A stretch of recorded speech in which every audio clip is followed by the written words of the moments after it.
Hey, everybody. Merry Christmas. Happy holidays. It is the end of 2022. And once again, we're doing our Bestie Awards. Yes, at the end of the year, we do our Bestie Awards. This is where we give awards to the biggest winners, losers, and many other categories that you love. With me again, of course, the Sultan of Science, deep in his Kurosawa vibes. How are you doing, Sultan? It was great to see you guys for dinner last night. Sax, we missed you. That was a lot of fun. We all got together twice this week for dinner while we were on vacation. And during our dinner, we took a vote. And Sax, you are now the director of the All In Summit. Congratulations. Yes, congratulations. Yes, the grift is on. Good. My first act is to veto it. Okay, there you go. Sorry to the fans. Also with us, of course, is the dictator himself, Chamath Palihapitiya, deep in his turtleneck phase and his vibes. Tell us about your winter vibes, Bestie. I mean, I can't believe that we all took over Lake Tahoe for a week together. It's cool. It's been a lot of fun. I got to say, Sax, you'll be surprised. J-Cal has the life hack of life hacks here.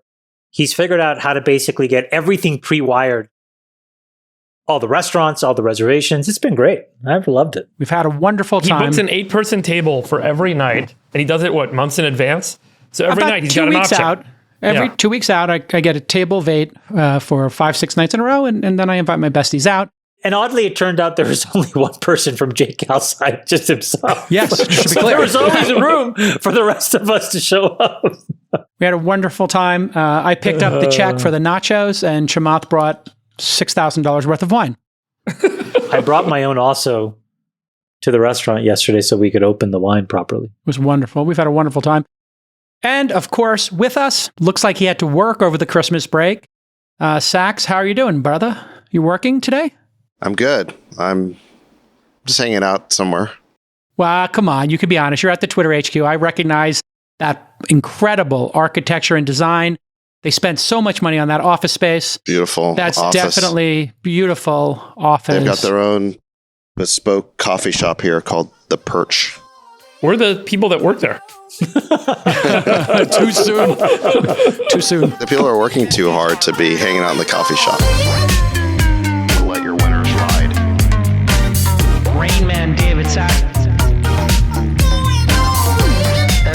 We open source it to the fans, and they've just gone crazy with it. Love you, besties. Queen of Quinoa. Okay, so let's get started with our Bestie Awards. This is very controversial. We start with a political award. And last year, this is our, just so we're clear, this is not the prediction show. The next week will be the prediction show. This week is our winners. Cue the music. Yes, cue the music. Right there. Okay, here we go. 2022 predictions. This is what we predicted for the Bestie Award for biggest political winner. I said Ron DeSantis, and so did David Sachs. We predicted in 2022. You said it after me. And the way you introduced it, you said, what did Tucker Carlson's writers come up with? I said DeSantis, and then you said DeSantis. Are you starting already? Literally, I'm trying to give you your No, flowers. I reviewed the already tape. we're fighting like brothers. The tape. Okay, take it easy. You're going to get your flowers. So Ron DeSantis, obviously a big winner. So those were great predictions. Freeberg, with a wild card there, he predicted Putin would be a winner in 2022. That one fell a little flat, did it not, our friend Freeberg? Not a winner. No, I think he, my projection was really built on what I thought would be a big kind of influence that he would gain this year. Whether he's viewed negatively or positively, he's certainly at the center of the stage right now. Now, Chamath, your 22 prediction, this is your prediction last year for this year, was that the biggest political winner would be Xi Jinping. Okay? Now we go to our actual biggest winner. This is where we tell you who we thought was the biggest winner of 2022. Let's start with you, Sax. Who is your biggest winner for 2022? Political biggest winner. This was the prediction that I nailed as you mentioned it. So the red wave fizzled everywhere else, but it crashed over Florida hard. So DeSantis is my pick. He won re-election by about 20 points, and his coattails carried 4 new GOP House seats, which happens to be the exact size of the GOP majority. Several polls have now shown him beating Donald Trump by significant margins for the 2024 GOP nomination. He is shattering fundraising records. Florida is now the fastest growing state. So he is my pick for the biggest winner, political winner of 2022. Great. Who is your biggest political winner? Chamath. I mean, it's obvious. It's Xi Jinping. There is no single person in the world that is now as powerful as this one man. He has complete authoritarian control over 1.2 odd billion people and 20% of the world's GDP and a large amount of the world's debt, including a lot of US dollar debt. And so, it's pretty, it's hard to find anybody that won nearly as much as he did. Okay, now to you, Friedberg. Who is your biggest political winner of 2022? I mean, I think your DeSantis and Xi Jinping calls were really good. I think the biggest surprising winner for me is unexpected, and that would be Zelensky from the Ukraine. I don't think going into this year, people paid as much attention to him. He was certainly not a sung hero, but coming through this conflict and I think leading the storyline about our common enemy of the West and common enemy of democracy being Vladimir Putin really kind of made him a superstar and a hero on a global stage. And I think that's evidenced by the fact that he was in the White House and he gave an address to the U.S. Congress yesterday. So I would make him kind of the biggest winner of the year. It's hard to go against DeSantis. So, he clearly has, as Sachs correctly pointed out, gone into the lead. We'll see if he can beat Trump in the primaries. I have my doubts, but he does seem to be pulling in some of those moderates, right? I don't understand why you guys say he's a political winner. What did he win? He hasn't won the nomination yet. He got reelected to a state that he had before 2022. So what did he win exactly? Well, I think a couple of things. One is when he won election to the governorship 4 years ago, it was by less than 1%. It was a tiny margin of victory. This was margin of almost 20%. He had coattails, and he is now the front runner for the GOP nomination in 24. I think you can make the case that maybe he's peaking too soon. Well, I'm glad you brought that up, because if you look at the data, I think in the last 7 or 8 nomination cycles, the person that's been leading the popularity contest going into the Iowa caucuses has not won the nomination. He's peaking too soon almost. That's a possibility because when you're the front runner, everyone takes shots at you. On the other hand, if he stays this dominant, he will drive out other contenders out of the primary, and he may be able to solidify it. And if it can just be DeSantis versus Trump in the primary, he stands a much better shot than if it's Trump versus a bunch of other challengers. And I think that if he continues to pull this well within the Republican Party, I think Trump might not run again, because Trump definitely does not want to risk being a loser in the Republican primary. So yeah, there's always front runner risk, but it's hard to say that coming out of this year that he wasn't a huge political winner. Okay. If we're going to challenge other people's picks, I would maybe challenge Zelensky. There's no question that he's been a global media hero, but 2/3 of Kyiv is currently without power. 80% of Kyiv doesn't have water. 30% of the Ukrainian power stations have been destroyed. Nearly half of the country is without power. There's something like 8 million displaced Ukrainians in the country, and over 100,000 Ukrainians have been killed in this war. So yes, he's been a very strong, charismatic war leader for them, but... Friedberg, your response? I'm not advocating for his performance as a leader. I'm advocating for his accumulation of political goodwill. And that's it. Okay. And he is winning the war. So I guess a pretty big adversary. Is that winning? Well, in war, they say nobody wins, but it's certainly better than having your country taken over by Putin. So some would argue that's winning. Let's go to biggest losers. Biggest losers. In 2022, we predicted, again, this is our predictions from last year, and then we'll go on to our actuals for this year. Last year, we predicted, Chamath said the progressive left, Sachs said Nancy Pelosi, Friedberg, you said U.S. influence globally, interesting, and I said the extremes, both Biden and Trump. Let's go with our predictions, with our actuals for this year. Chamath, why don't you go first this time? Who is your biggest political loser for 2022? I mean, I don't think it's as written about as much, but the progressive left did see as much failure as the MAGA right. So they were a huge loser. I mean, to the extent that anybody thought that leftist, quasi-socialist policies and politics was a winning strategy, I think that was pretty soundly refuted. Even in places that were pretty staunchly Democrat, it was really difficult for the progressive left to do much of anything but lose. So I think that was a really powerful and important repudiation. And I think it marginalizes them to a bunch of, kooks almost. And I think that that's really healthy for politics going forward. So your prediction and your actual are going to be the same, the progressive left? I think they were the biggest political loser in the United States, at least. Okay, yeah, Elizabeth Warren. We don't hear people talking about Elizabeth Warren or Bernie Sanders much this year. Yeah, and I think that the biggest political loser outside of the United States was probably the European Union. Okay, you want to expand on that a little bit? If you just think about the corner that they painted themselves into, how much they had to basically literally go 180 degrees away from what their policies were.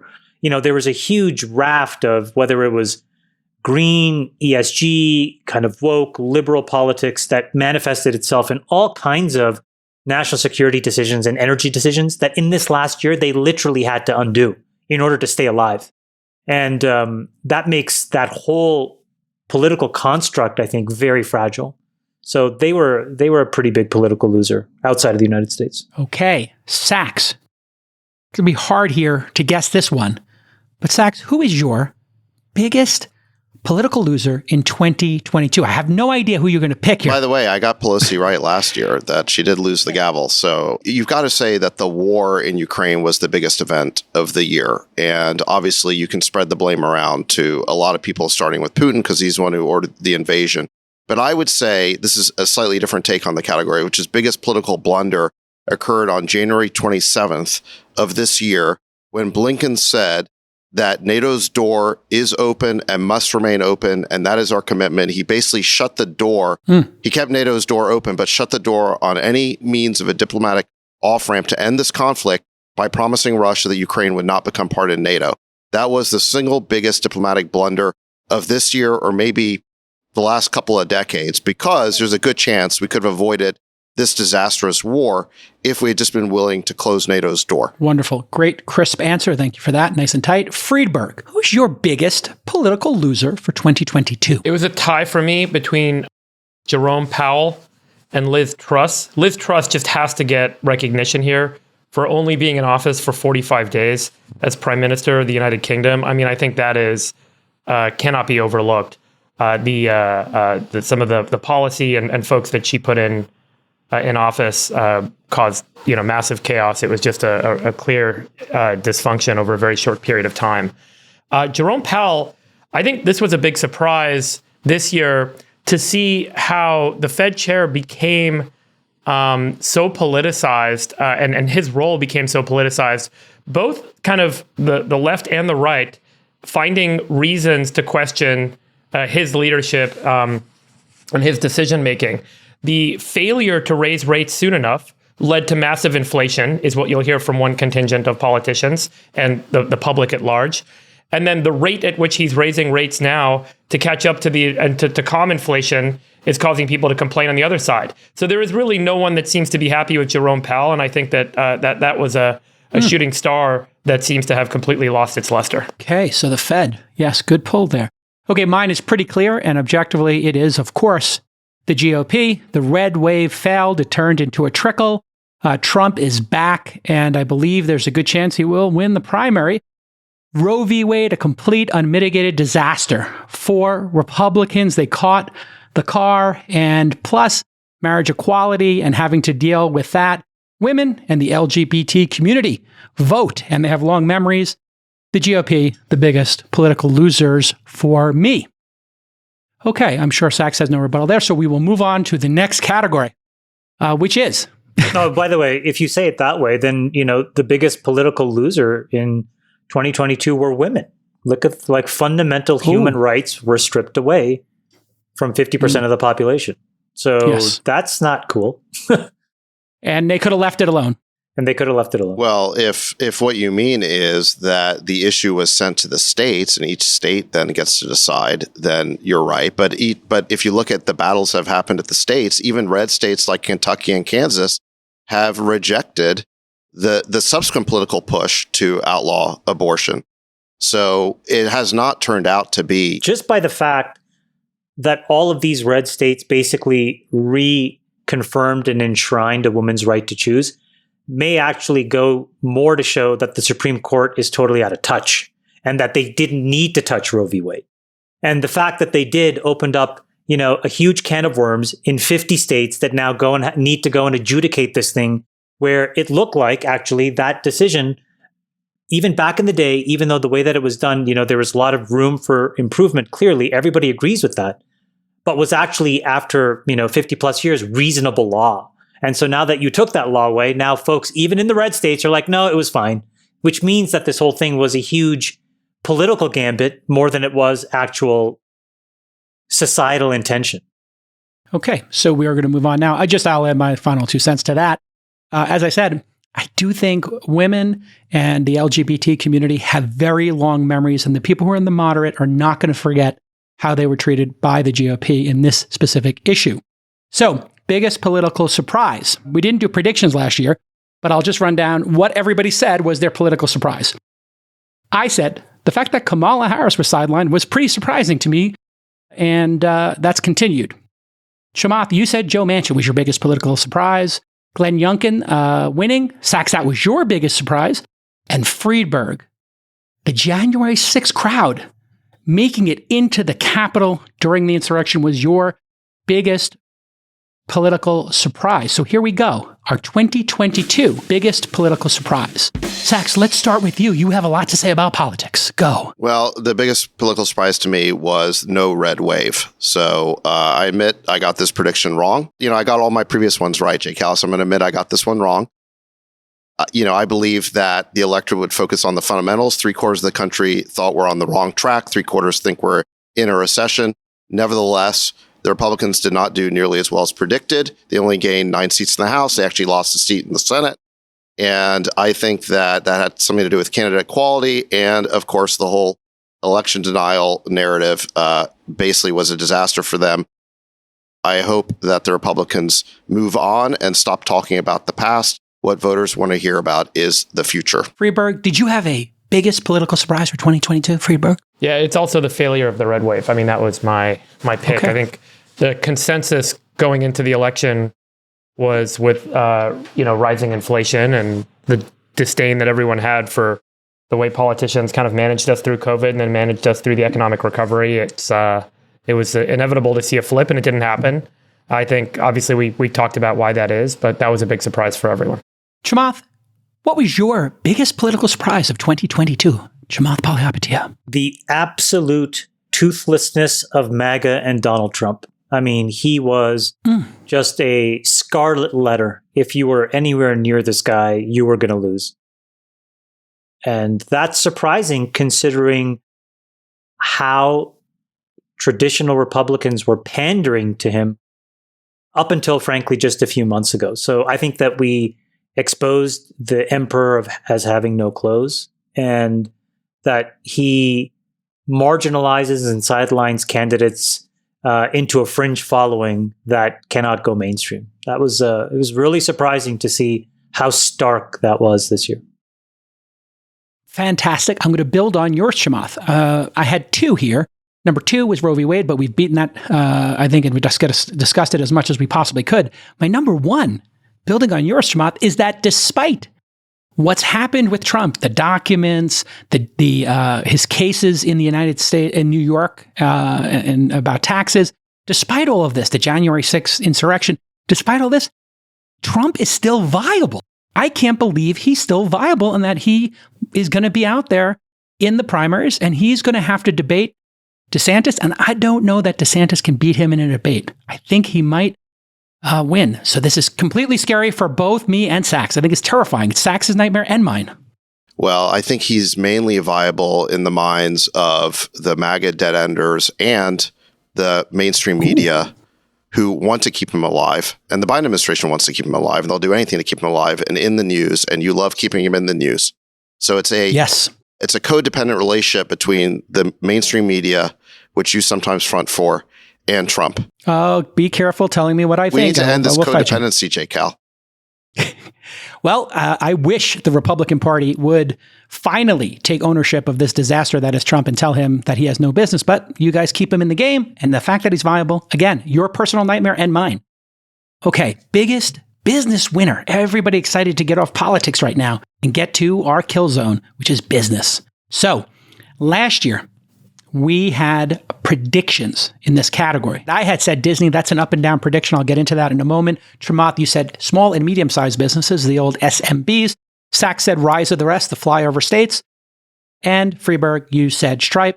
Chamath, let's start with you. SMBs. What did you get right? What did you get wrong here? I whiffed. It just completely missed the global macro shift that we embarked on in full force starting in Q1 of this year. It is the most important business story of the year. It's just like we have an absolute complete regime change. And by the way, that regime change is so complete and so, thorough that it even touched Japan just a few days ago, where Japan, who finally yielded on this idea of we're going to have negative interest rates and yield curve control, even they finally broke and raised rates. So it is an absolute worldwide sea change in how we need to think about risk. And I think that's worth talking about a little bit later in the show. But that was the single biggest business story of the year. I'll add to what Chamath said. I missed this too, even though on another prediction, when you asked what the biggest business loser would be, I think I said that it would be asset classes that had been pumped up by the Fed's money printing because you could start to feel... Nailed it. So I got that part right, but what I didn't connect it to were all the asset classes actually got pummeled. So I kind of conceptually understood that rates were rising, but I totally underestimated the magnitude of the shift, the way that growth stocks would get hammered, the way that crypto would get destroyed, the fact that Tiger basically got blown out of the industry. I mean, I had the right general intuition, but I didn't translate it into the specific asset types and the magnitude of the shift. And also like what Chamath said, a real regime change now and how markets are viewing stock performance. It's really incredible. Freeberg, let's get in on this. This is somewhere where you can contribute deeply. What do you think about your take last year? And you still believe in Stripe? Yeah, I mean, look, it's a business that obviously benefited greatly from the pandemic and the adoption of the payment processing infrastructure that they've built across various kind of e-commerce platforms. I'm not an investor, so I don't have any numbers, but there are public reports that have highlighted that their revenue increased 66% this year. They've indicated that they're probably going to experience significant revenue slowdown with the recession ahead. But it still seems like a super high quality business. And valuation wise, who knows what things are going to be worth when they ultimately come to market. There's certainly no one going public right now. So at some point we'll see, whether valuations play out. But it seems like it continues to be a very strong, one of the strongest private businesses that's being built in Silicon Valley. We will get to 2022 biggest business winners in 1 second. I will just say for Disney, yeah, man, what a swing. Bob Chapek in and then out, and now Bob Iger back. So I feel like I got this one wrong and right. At the same time, I still believe in the company deeply. I think they're going to have a big win. Let's get to our actual biggest winner of 2022. Sachs, why don't you lead us off with your biggest winner of 2022 for business? I said Lockheed Martin along with other defense stocks. Lockheed Martin, which makes javelins and HIMARS, is up 40% in the past year when most of the market's been way down. Northrop Grumman's also up almost 40%. And even some of the lesser performers like Raytheon and General Dynamics are up about almost 20% in a terrible market environment. The fact of the matter is war is terrible, but it appears to be good business. We've sent so many weapons to Ukraine that there's recent press reports that the U.S. stockpiles of missiles, javelins, and stingers are now depleted. So these companies are going to keep doing well for the next year at least. Now there's a new appropriation sailing through something like $44 billion of new funding for the war. It's now over $100 billion. McConnell says this is a Republican's number one priority. This is now a bipartisan concern. And if you think the war is expensive, just wait for Reconstruction. That's estimated to cost roughly $1 trillion to build Ukraine back. Sachs, can I ask you a question about that? Are these, when we fund these wars, I've heard different versions of this, can't get a clear answer. when we provide weapons and systems like this, are they not on account and we ask for money back at some point? Do you know the answer to that question? You think we're going to get money back? Are you kidding me? It seems to be sometimes that we do, so that's why I was asking. I think it's something there hasn't been clarity on. Look, I think the war has been phenomenal business for the military-industrial complex. So that's what we're seeing here. Not so great for the rest of the economy. Freeberg, what do you got? Yeah, I mean, I think you guys will remember last November, I predicted energy and defense to be the best performing stocks for this year. Sachs is right. I think defense is up 40%. So I kind of went with the bigger oil and gas companies are up, across the board about 47% in terms of equity value in the public markets year to date, compared to the S&P being down about 20%. So over the short term, I would argue oil and gas companies, but I think that over the long term, there were a couple of big breakthrough moments that I would give kind of, the winner in business that will benefit over the long term to OpenAI and to Fusion startups. And we'll talk more about why for those two, obviously later when we get to the biggest winner in tech and science. But yeah, short-term oil and gas, they benefited from the supply constraints and the conflict in the Ukraine. And then longer term, I think OpenAI and Fusion startups. Well, and by the way, I mean, just to give Freeberg some credit here, you actually predicted the war, or you predicted a war. I don't know if you predicted this war, but you predicted war in 2022. That's why I predicted. I predicted the war and Putin kind of rising to the center stage and the defense and energy. The dog. That was a huge prediction because I don't think most people, even most analysts, they were surprised even when the invasion happened. I think people were still very surprised both that Putin would order it, but also if you study the situation, I think you got to be surprised that we didn't negotiate harder to try and prevent it. I traded it too. I bought an energy ETF, so it worked out for me. Okay. Chamath, your biggest business winner of 2022. Nick can throw it up, but it's basically any single person that understands the following formula. So this is the this is so good. This is the capital asset pricing model. So what is this? This is like before you make any investment, what it actually tells you is here's the rate of return that you need to generate above the risk-free rate in order for you to justify making that investment. And if you really understood the capital asset pricing model going into 2022, it would have been difficult for you to not make money. Because all of a sudden, as the 10-year flexed up and as the volatility, particularly of things like tech stocks, went crazy, you could have figured out where to park your money. And all these people that have built businesses around this capital asset pricing model, so you have companies, obviously. So, you have sectors of the economy like defense or energy stocks, consumer goods and staples. They all had moments where they all did well. But if you take it one step above, the organizations that actually ran big macro books or really understood how to algorithmically implement this capital asset pricing model just ran roughshod over the markets. And, said in a different way, it's sort of my background, which is, if you understood the capital asset pricing model, you would have been a massive bear. And the bear got fed this year to a degree that none of us could have anticipated. Okay. So am I correct saying the capital asset pricing model is the biggest winner? Or no, people that understood it. People that understood it. Got it. Okay. And for my biggest winner, I went with Chat GPT/OpenAI and their partner, Microsoft. Why did I pick that as the biggest winner? Well, on my other podcast, This Week in Startups, we played a game, Chat GPT versus the first result of Google's, and Molly and I could not tell the difference. And in fact, we picked Chat GPT's answers often above Google's.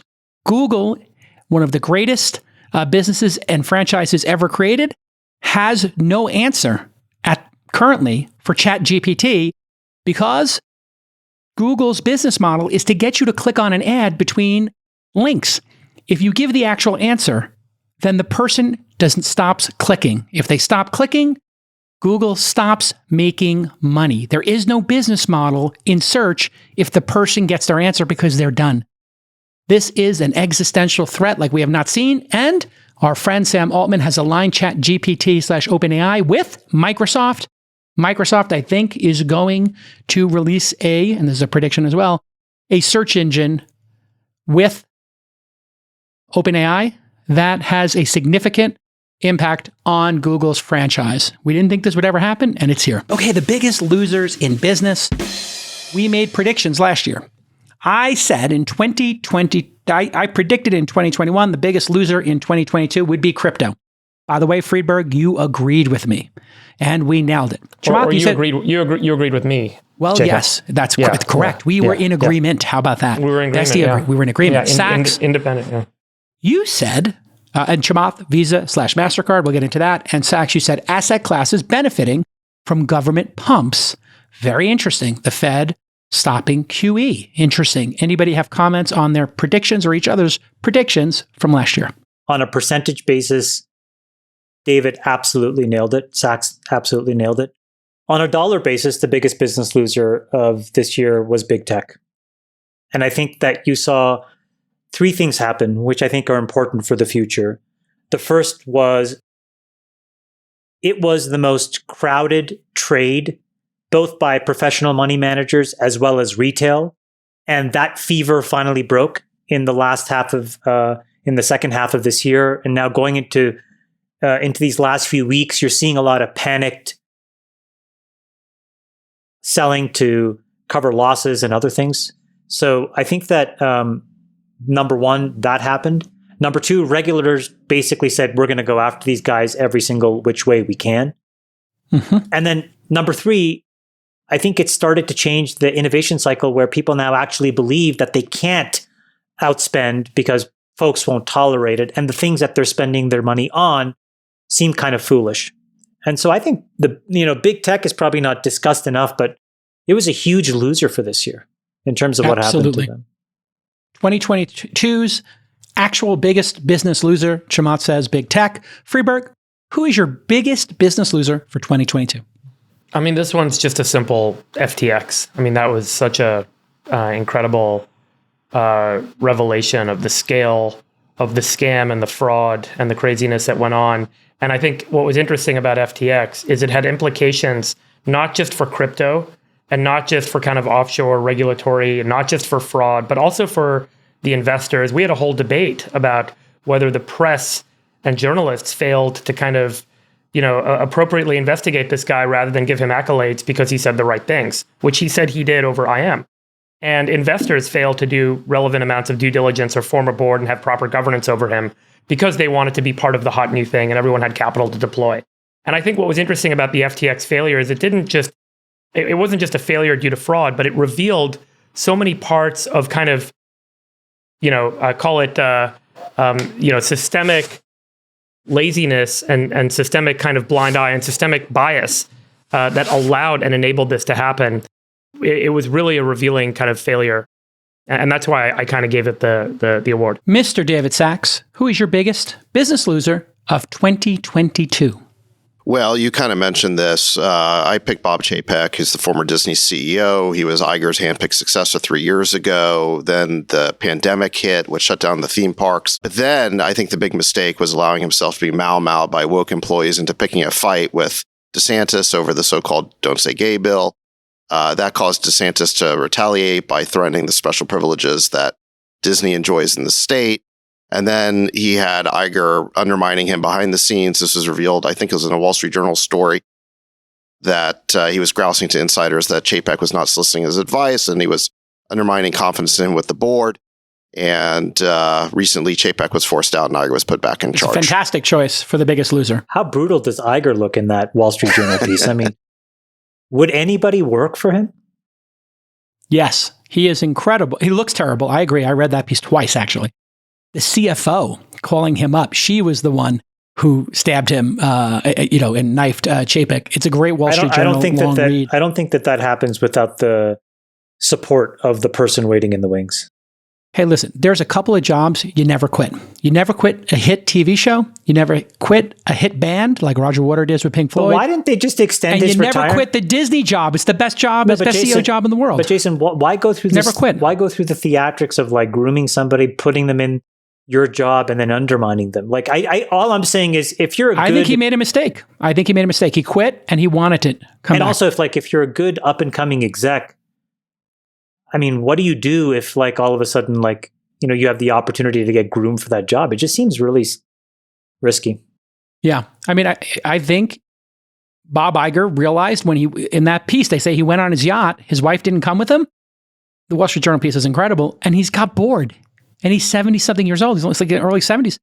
Why would you give up the greatest job in the world? So he went back and he took it back. Didn't Disney have a mandatory retirement age? But this is my point: is he was so prolific, he could have extended it. Why not just extend it and be done with it?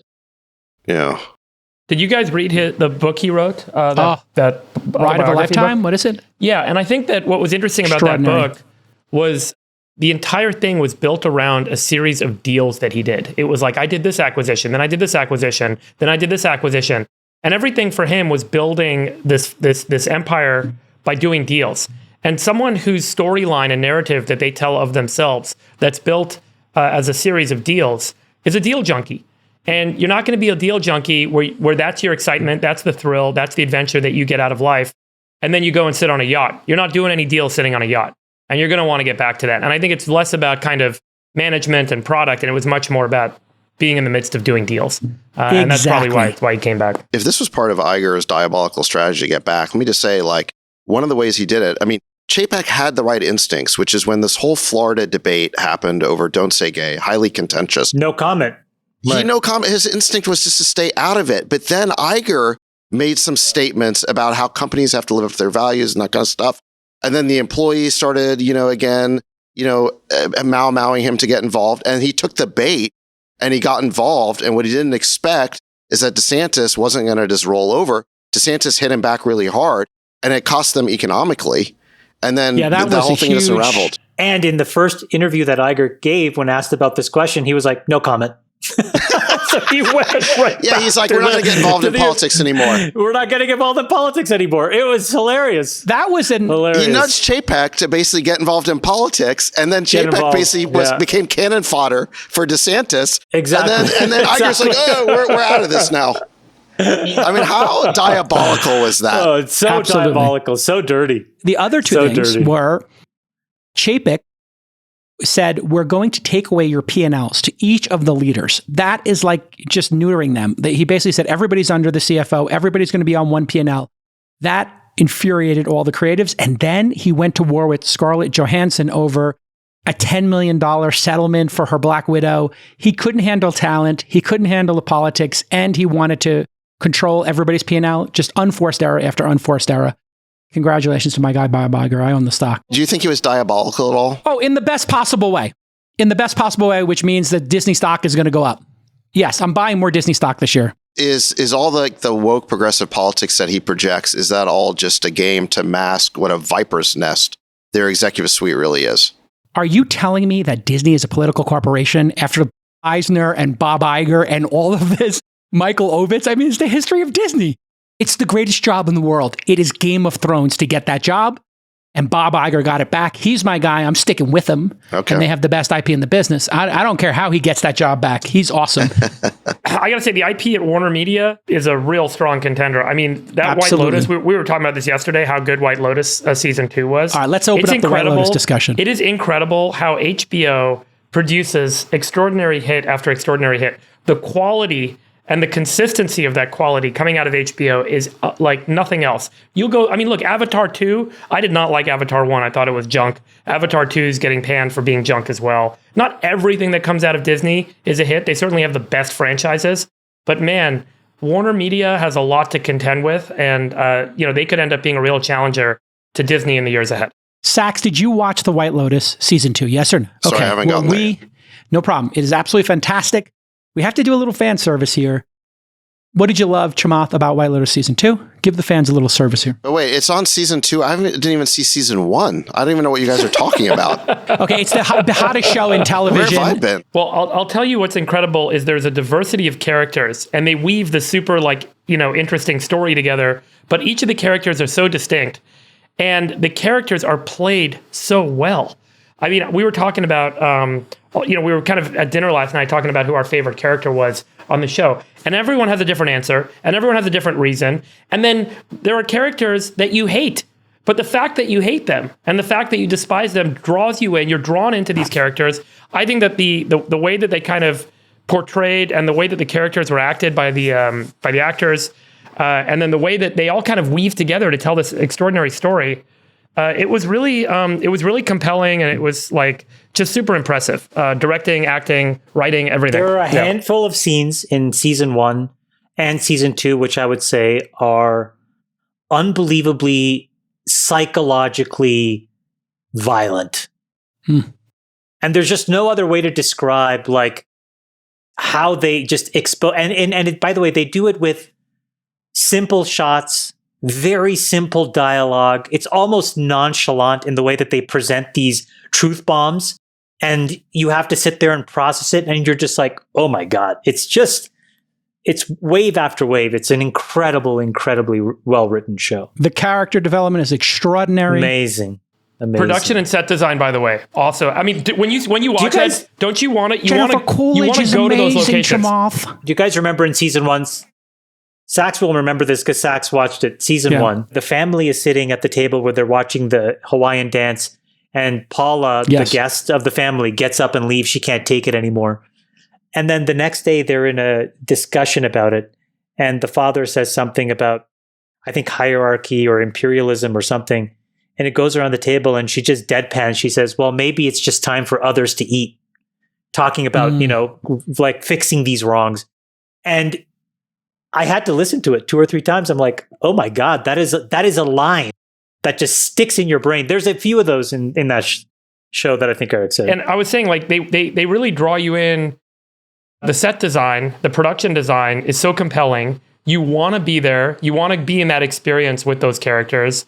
The pineapple suite.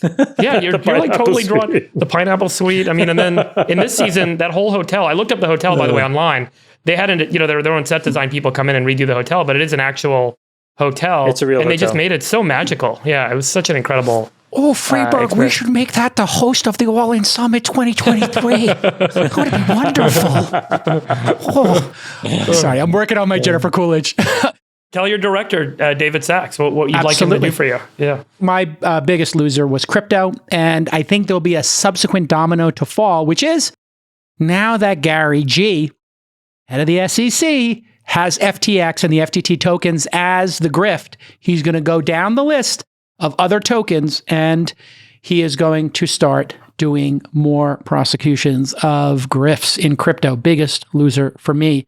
All right, biggest business surprise. Let's see if we can get Sachs back engaged in the conversation now that we're not talking about art and life.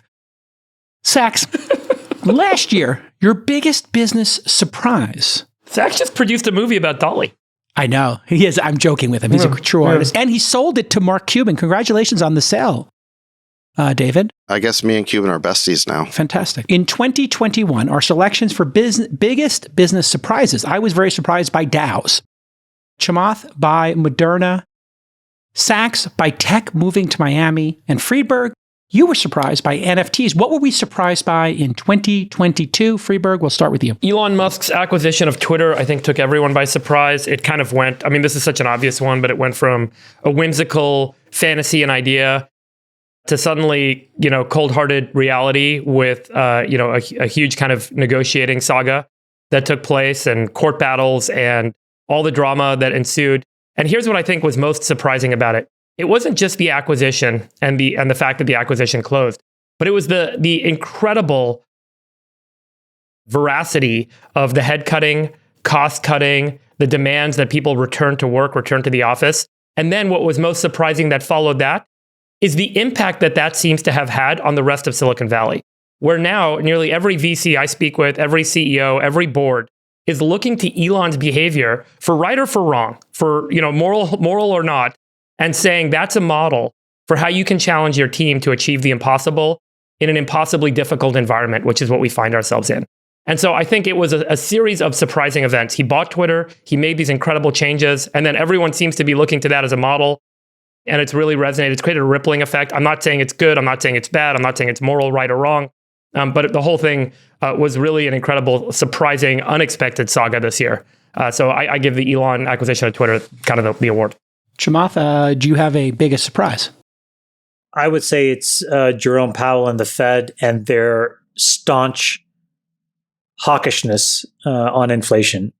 I think everybody wants all of this to be over, and I think we're definitely in the last few innings of it. But I think what was surprising was how consistent and how hawkish and how bearish Jerome Powell was. Every chance he got, he didn't capitulate or waver from the key message, which he was saying from the beginning, which is, we have the tools to fix a broken economy, but we don't have the tools to fix runaway inflation.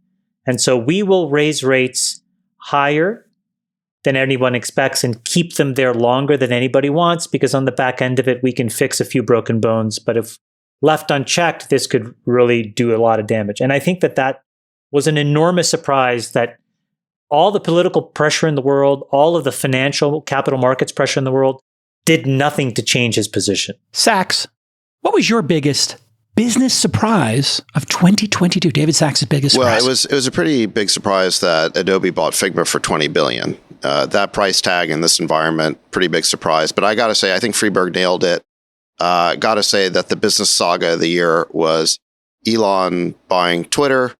First, the liberal media was up in arms that he might do it. Then they insisted that he must complete the deal. In any event, he did ultimately buy the company, and now he's effecting his changes. I agree. That's the big business story of this year. Certainly was a big surprise for me that I got depositioned for 6 hours. Is it a surprise that you're sitting in Twitter's headquarters today, right now? Yeah, it is a surprise. But just by the way, the rumors and speculation are getting out of hand. I am not a candidate for CEO of Twitter. So I want to put the kibosh on that, because it's starting to get out of hand.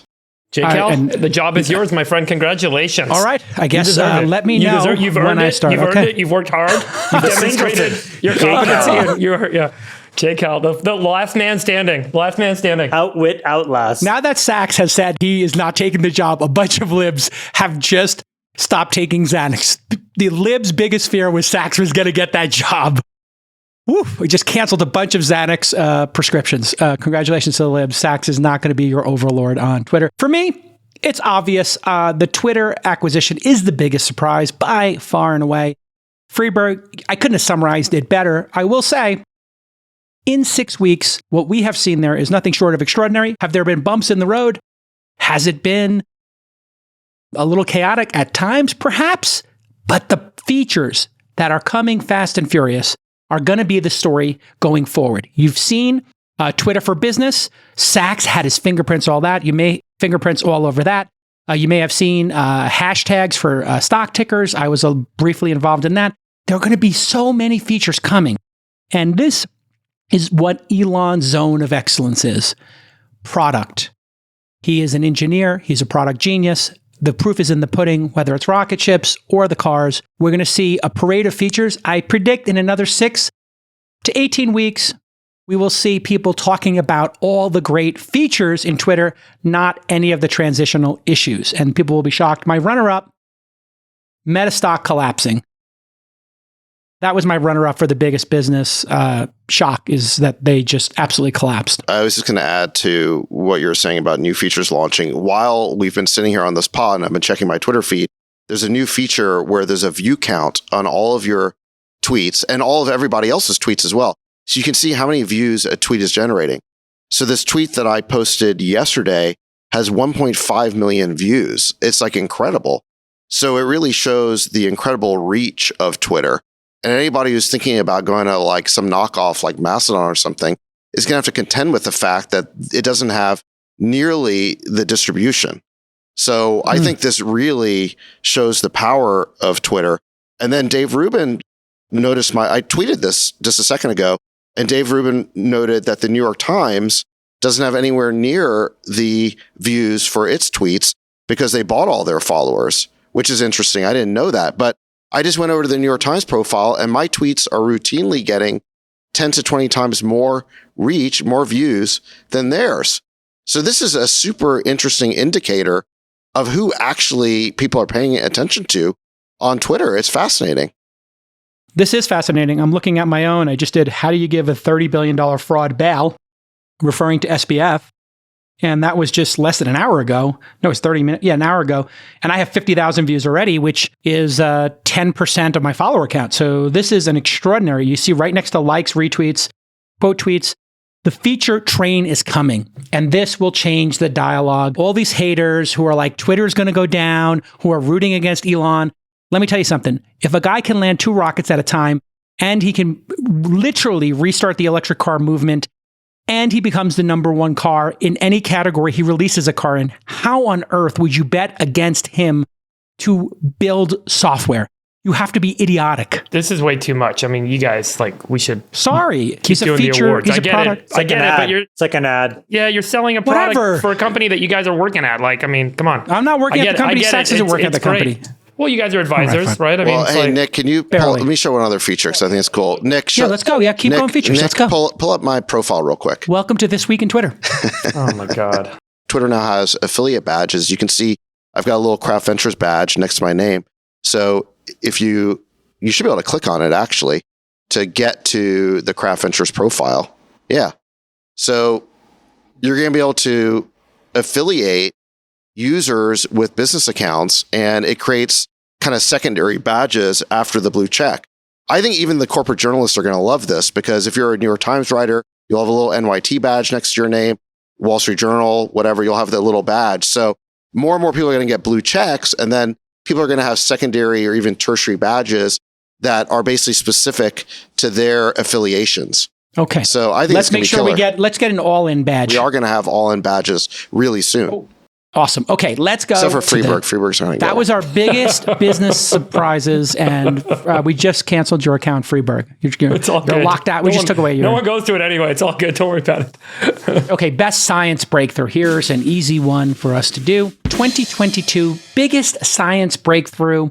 What have you got, Sultan of Science? We, of course, have to start with you. 22 biggest science breakthrough. Freeburg. Yeah, I'm going to give it, obviously, to the demonstration of net energy gain from the National Ignition Facility in plasma fusion that we talked about last week. I wouldn't call it a breakthrough, by the way. I think we used that as a misnomer last week, but I'm still going to put it in this category. It's more of a milestone along a very long path, a very arduous path of very difficult work that's been taking decades. So it's a great milestone, but I think what was so important and impactful and powerful about it is that it's really catalyzed a sea change in the investing and the outlook that this is becoming more reality. As I mentioned last week, we've seen an increase of nearly 40% in the number of fusion startups, and the amount of capital that's flowing in is now reaching 10 billion a year. So this is becoming, a real investable, or an area that's getting real investment. Some people might not think it's very investable, but that's why I think it's been an important year for fusion. And I think it's something I highlighted last year. I was excited about. And I, too, picked fusion. Also, just point of clarity, last week, some people, Chamath, before you go to your prediction, were saying, hey, you're talking your book on solar when you were in your disagreement with Friedberg. That's obvious. You've been very upfront that you were investing in solar. You placed your bet. Yeah, 100%. Yeah, so just for clarity, actually, everybody knows he made that bet. He's talked about it incessantly.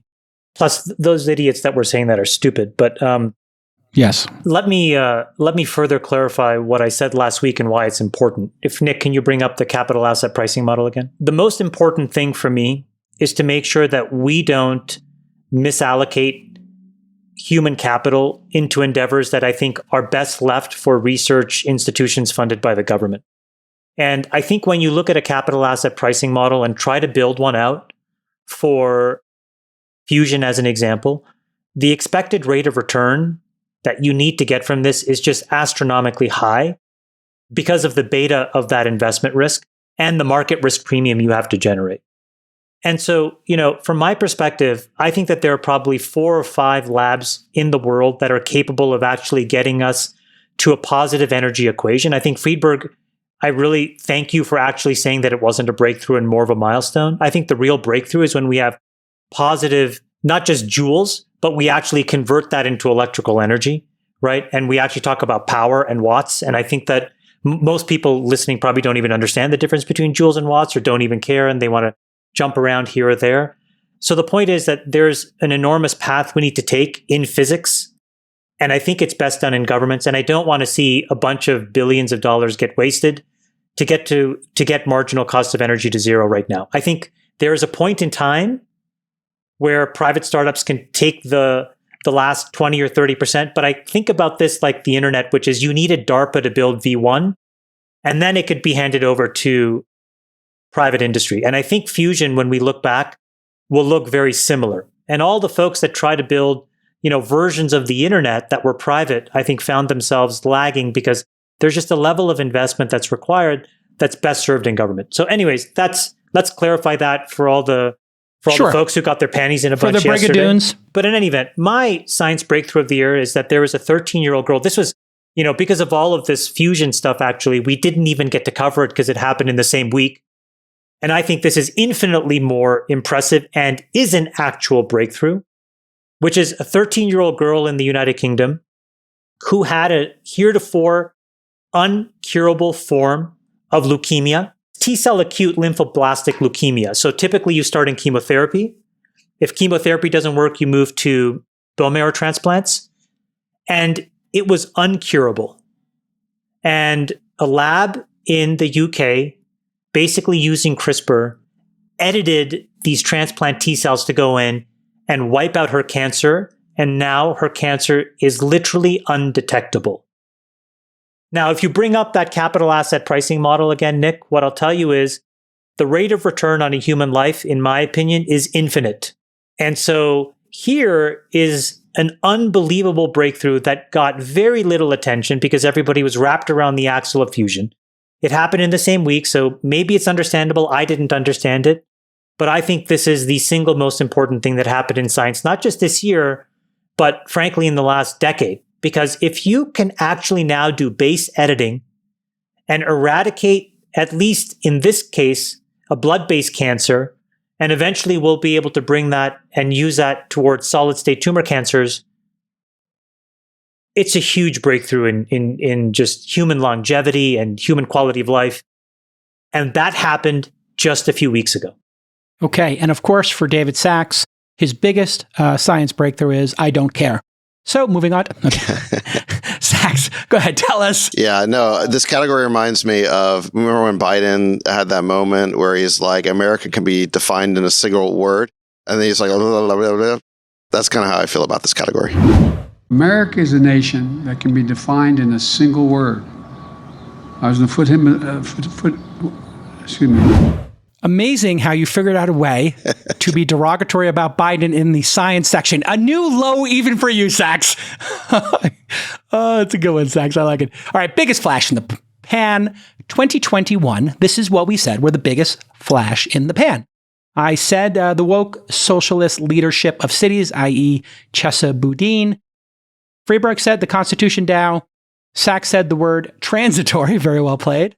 And Chamath said the metaverse, also very well played. Everybody nailed that. Nailed it. Yes, very good. Everybody get your flowers. Enjoy. All of those seem like pretty good selections. But this year is what everybody wants to hear about. Freeberg, tell us now, who is your 2022 biggest flash in the pan? The undisputable here we go. biggest flash in the pan of 2022 was the All-In Summit. Oh, It wow, came, that hurts. It went. That and it'll hurts. always be a strong and significant memory. It was such a hot thing for a minute, and then it died. So to the All-In Summit, I raised my glass. I pour one out. I toast to you, to Miami. And unless David Sachs carries it from here, it was a flash in the pan. It was a flash in the pan. Sachs, who's your flash? Which Democrat is the flash in the pan for you? Sachs, well, this is where I had Liz Truss. As you guys mentioned, she only survived 44 days as PM. I mean, that's only 4 Scaramucci's. She was basically fired by the bond markets after she combined a Thatcher-esque tax cut with massive energy subsidies to counter the price spikes caused by the war in Ukraine that she was fanatically committed to. This was deemed untenable by the UK central bank. It crashed the pound. And I think there is a serious point here, which is that as much as Thatcher and Reagan were the two towering heroic figures of the 1980s, I think zombie Thatcherism is not going to be electorally viable in the UK, just like zombie Reaganism is not going to be viable in the United States. I think that the conservative movement has to stop living in the past. We have to develop fresh ideas to meet the economic and foreign policy challenges of today. Chamath, do you have a flash in the pan? I actually think fusion literally was a flash in the pan. It lasted 10 to the negative 10 seconds. So that less of a flash you can't have without being a flash in the pan. Ah, there you have it. Hey, Sachs, Oh, hey I see guys, somebody. look who's here. Oh, look who it is.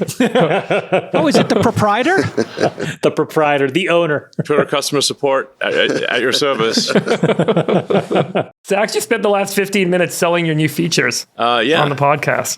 Pretty exciting. Well, the views are like incredible. Like and I saw Dave Rubin already made an observation that if you look at New York Times, their views are maybe 1/10 like my views, just me as a lone tweeter.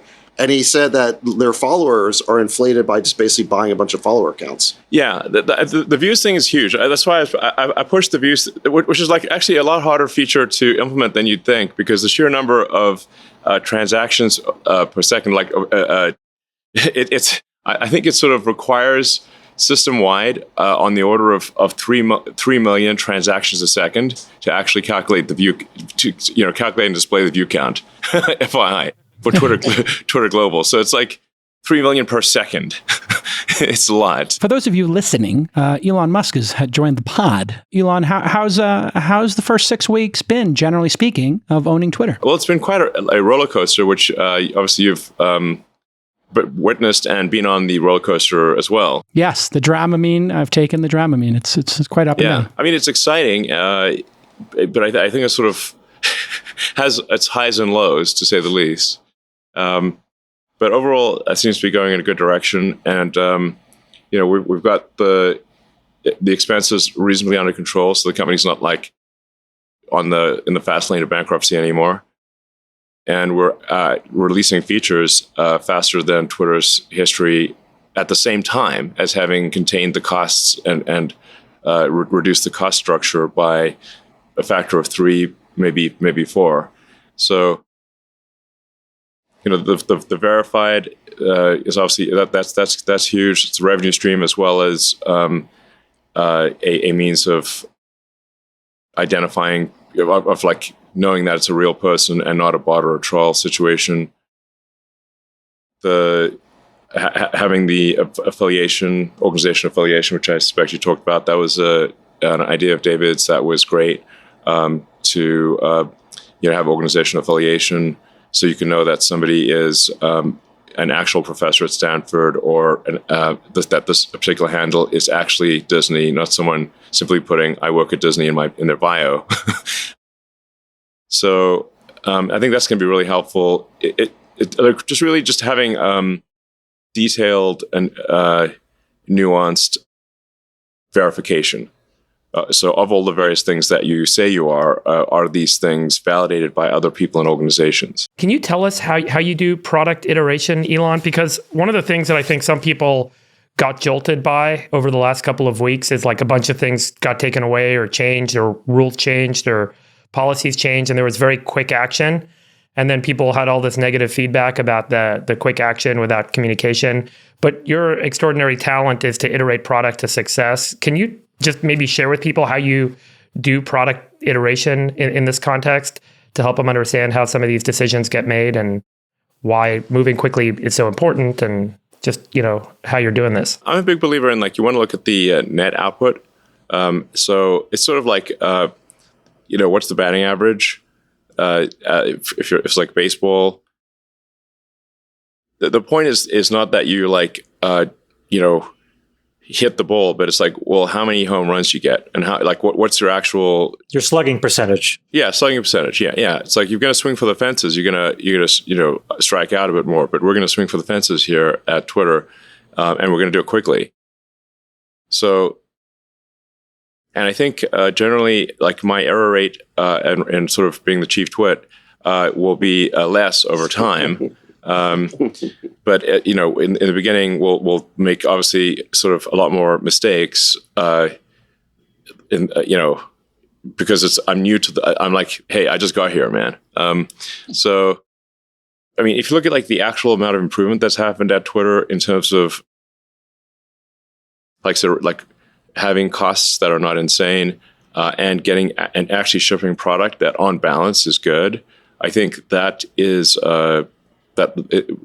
that's great. I think we're actually executing well and getting things done. I think we'll have fewer gaffes in the future. How did you get to your intuition on what the efficient frontier of employees needed to be to make the product better? Well,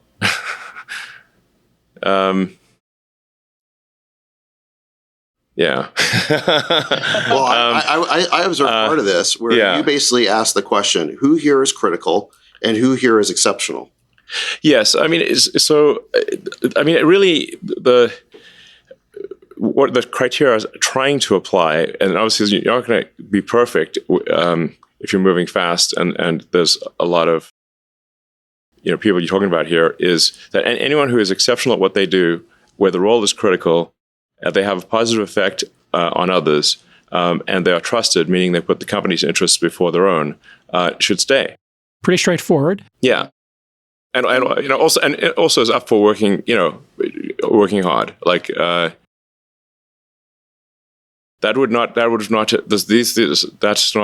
was not Twitter's prior culture. Yeah, were you surprised that the intersection of that circle and the people that left was basically 25%? Were you surprised it was that deep, or did you think your intuition was like, it's probably somewhere in here? Well, I think you could just stand back and say, without knowing how many employees Twitter has at all, and say, how many people are really needed to run Twitter? Like, let's say you don't know what the employee headcount number is at all. How many people are needed to keep the site operational? Like, let's say, excluding product evolution, you basically have to keep the servers going, and you have to have customer sort of a support function to take down material that is in violation of the law. How many people? What's the minimum number of people?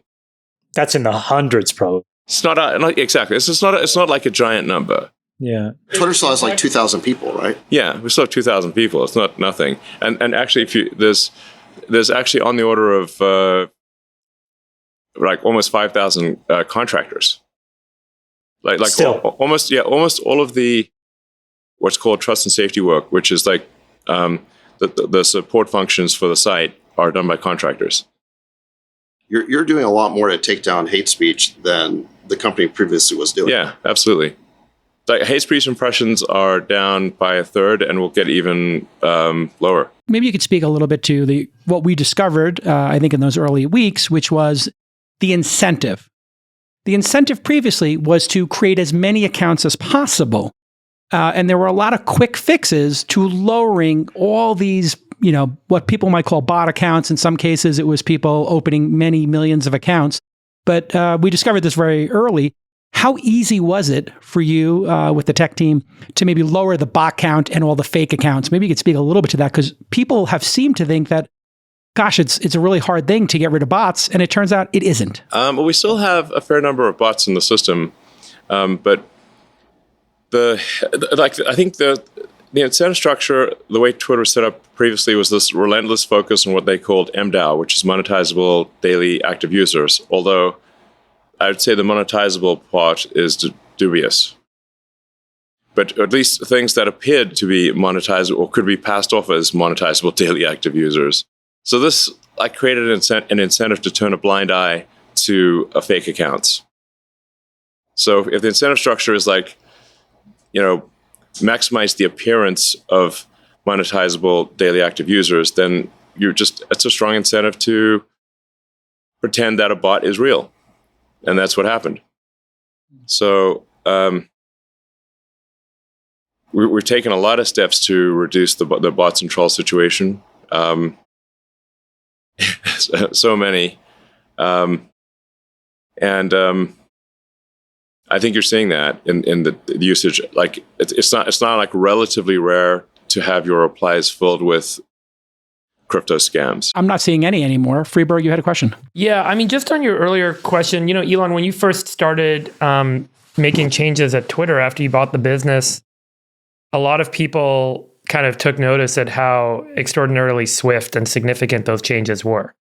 Yeah. And there's a lot of technology companies that have CEOs and investors and boards, and we all talk to a lot of them, and they're all now having a conversation like, look at what Elon did at Twitter.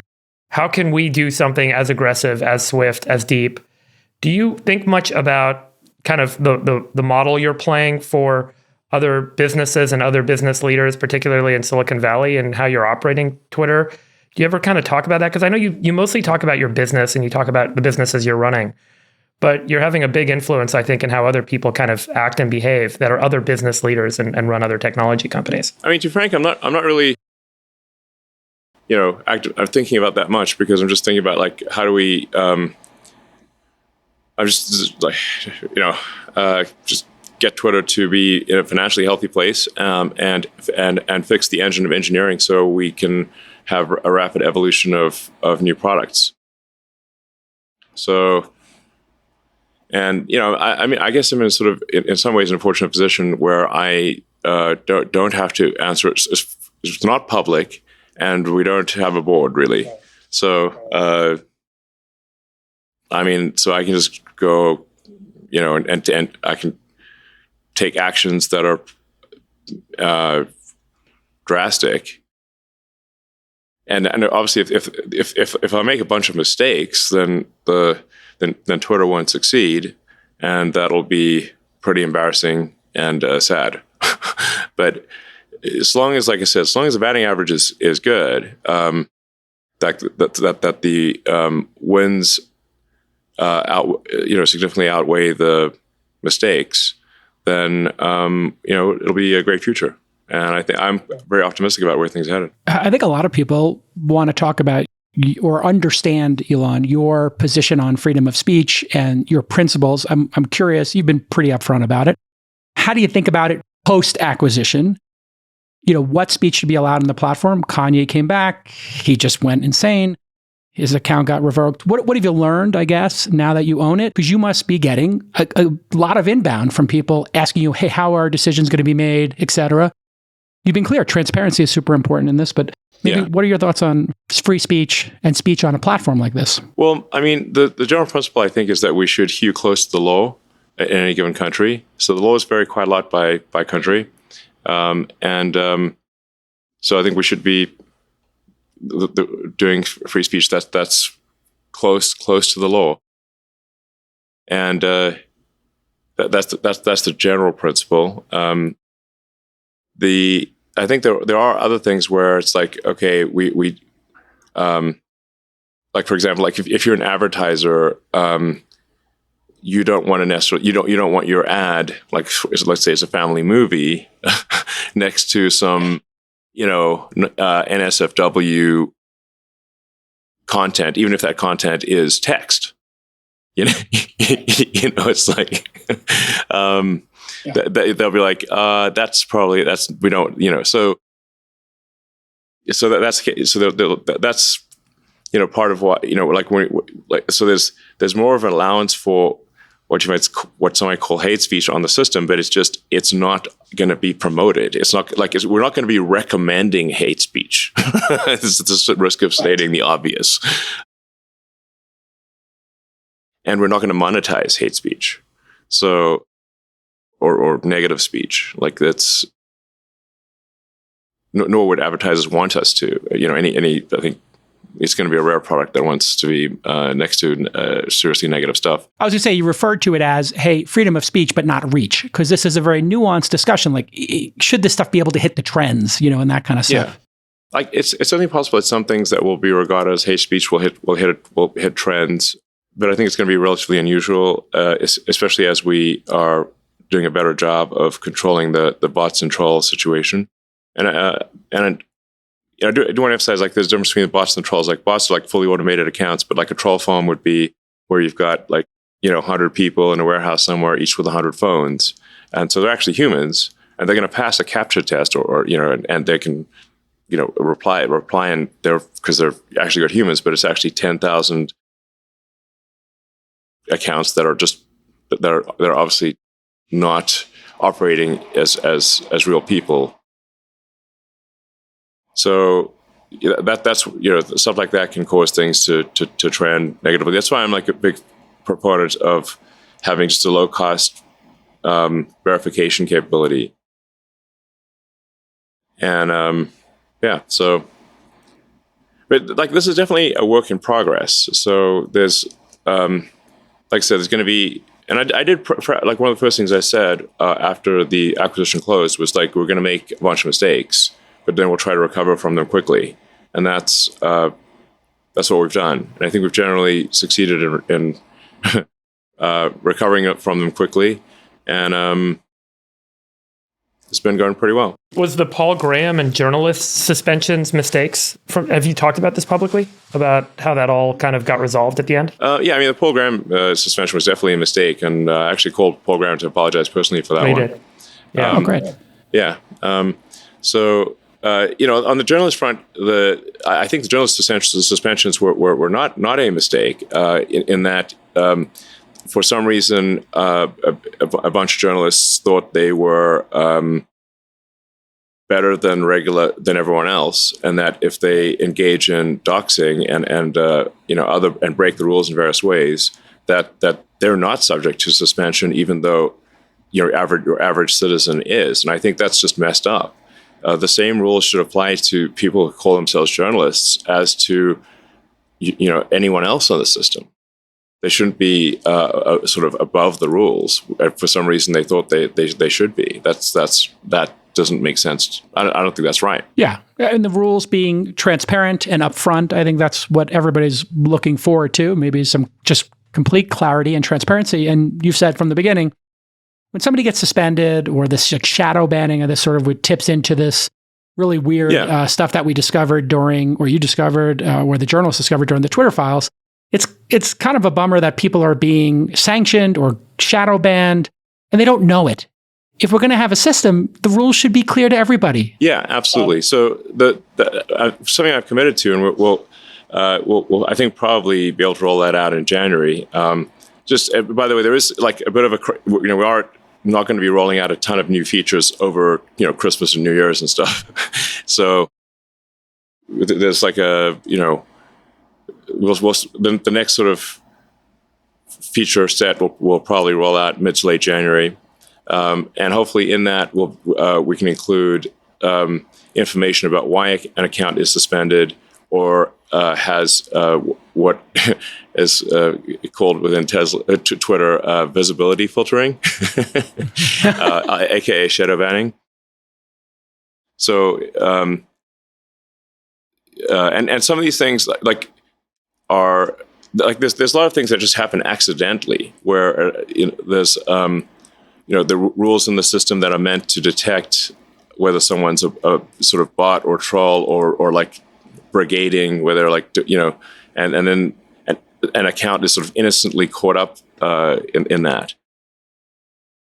So there was some accounts just suspended yesterday because temporarily suspended. Like they got 12-hour suspensions because someone in trust and safety thought that they had posted a nude photo of Hunter Biden or something. Here we go. Oh no! But they hadn't actually done that. I don't know. It was just basically a mistake. There were some accounts that got a 12-hour suspension yesterday for in error. But they weren't sure why it happened. It was just essentially a mistake with Twitter customer support that was corrected. Elon, let me ask you just a slightly broader question. One of the things we just talked about was the regime change that's happened, where we all have to act differently now that the risk-free rate is probably going to get to 5%. And I'm just curious, across all your businesses, so Twitter, yes, but really more importantly, Tesla, SpaceX, are there decisions that you will make differently or not at all, or will make that you wouldn't have made otherwise in this new regime? And how often do you think about that kind of stuff? Well, I think it's more like it does seem like we're headed into a recession here in 2023. The magnitude of that recession is debatable, but I think it's at least a light to moderate recession. Potentially, it's on the order of 2009. So I think it's wise to kind of prepare for the worst, hope for the best, prepare for the worst. Don't get too adventurous. Watch out for margin debt. I would really advise people to not have margin debt in a volatile stock market. And from a cash standpoint, keep keep powder dry. You can get some pretty extreme things happening in a down market. Like Brett Johnson, who was a CFO, who is a CFO of SpaceX, was at Broadcom in 2000, and he said that, and that's a good company making good products. And he said the from peak to trough, I think in less than 12 months, Broadcom went down 97%. So, like, even if you had a small margin loan there, you got crushed. It subsequently recovered, and I think to much higher levels. But if there's like mass panic in the stock market, then you got to really be careful about margin debt. So, but I mean, this is just as we know, the economy is cyclic. So, and we're somewhat overdue for a recession. And my best guess is that, we have sort of stormy times for a year to a year and a half, and then things start to, dawn breaks roughly in Q2 24, if I were to get. That's like my best guess. Recessions don't, like booms don't last forever, but neither do recessions. And it's a 14-year boom, so a 6-quarter recession seems like that might actually balance out. The last time it was 4 or 5 quarters, so it's not easy. Hey, the Twitter files. How much longer are these going to go on? It seems like every week another drop, and these are pretty controversial. How much longer are the Twitter files going to go on in your mind? Yeah. And maybe why is this important to you to make sure that people understand the stuff? Yeah. I think it's important to, if we're going to be trusted in the future, to kind of clear the decks for stuff that's happened in the past. So, to be totally frank, almost every conspiracy theory that people had about Twitter turned out to be true. Is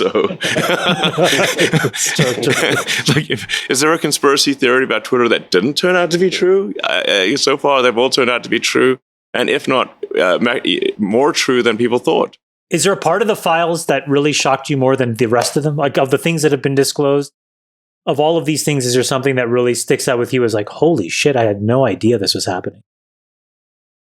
Or is the whole thing just a big dumpster fire? They were just looking at one huge thing. Like PsyOps versus the Hunter Biden thing versus the... Yeah. The number of FBI people involved, that was pretty shocking. FBI stuff is pretty intense. Yeah, the FBI PsyOps stuff to me was probably the one that was the most insidious. Like, the rest of it I could think of like, a bunch of overzealous libs got used. Yeah. Got it. You know what I mean? Sure. But to have like a secure skiff that essentially sends things that, government agents want the populace to basically think, it seems like out of a really bad dystopian novel. And then it turns out it existed. And then the thing is, it couldn't have just existed at Twitter. So what are we going to do about all the other places where this shit's happening? YouTube, Facebook, yeah. That's why none of it seemed that surprising to me. I don't know, maybe I just believed all the conspiracy theories, but I've also been inside some of these companies and seen how they operate. So honestly, none of it was a surprise to me. Was it a big shock to you, Elon? Wait. You Freeberg, you were, I think you can claim that you weren't surprised that these companies were shadow banning, although they denied it. But did you really suspect that the FBI was playing a role in flagging content for these companies to take down? That blew me away. Content that's got nothing to do with terrorism. Yeah, they're not investigating crimes. There's no crime. Right. Yeah, they literally flagged satire. Maybe they didn't get the joke. I don't know, but they don't seem to be a humor-driven group, but they don't seem to have the best senses of humor. But aren't they supposed to get warrants? Isn't that how it's supposed to work in a democracy? They want information they're about asking users. favors of their friends. Yeah, they're all friends. That's the thing that's troubling to me. Put yourself on either side of the extremes. Hey, we have Michael Schellenberger here who broke the FBI story in the Twitter files. So let's flip it to him and just see. He can because I think maybe the audience isn't caught up on what was discovered. So Now Michael, I how are have you? to follow Elon Musk. That doesn't seem fair. Yeah. Hey, guys. Hey, Michael. How I are you? head back to work. So, all right. All right. Thanks, guys. See you later, Good to see you. Elon. Thanks See for you stopping later. by. Thanks. Hey, guys. Oh, hey, Michael, how are you? I'm good. Just a quick question for Michael, you. Michael, first of all, who makes that sweater? I'll send you mine, man. Do you Yes. want it, or are you making fun of it? No, I'm asking. he's- I'm asking. he's You're the about to master make of fun of it. sweaters. Don't tell High him. praise from you, brother. High praise. I'm asking. Just briefly, Michael, isn't the FBI supposed to get warrants to Yes. take actions with folks? And then I guess, is that at the crux of this? Are they doing this at other companies, you think? Are they just like embedded in YouTube?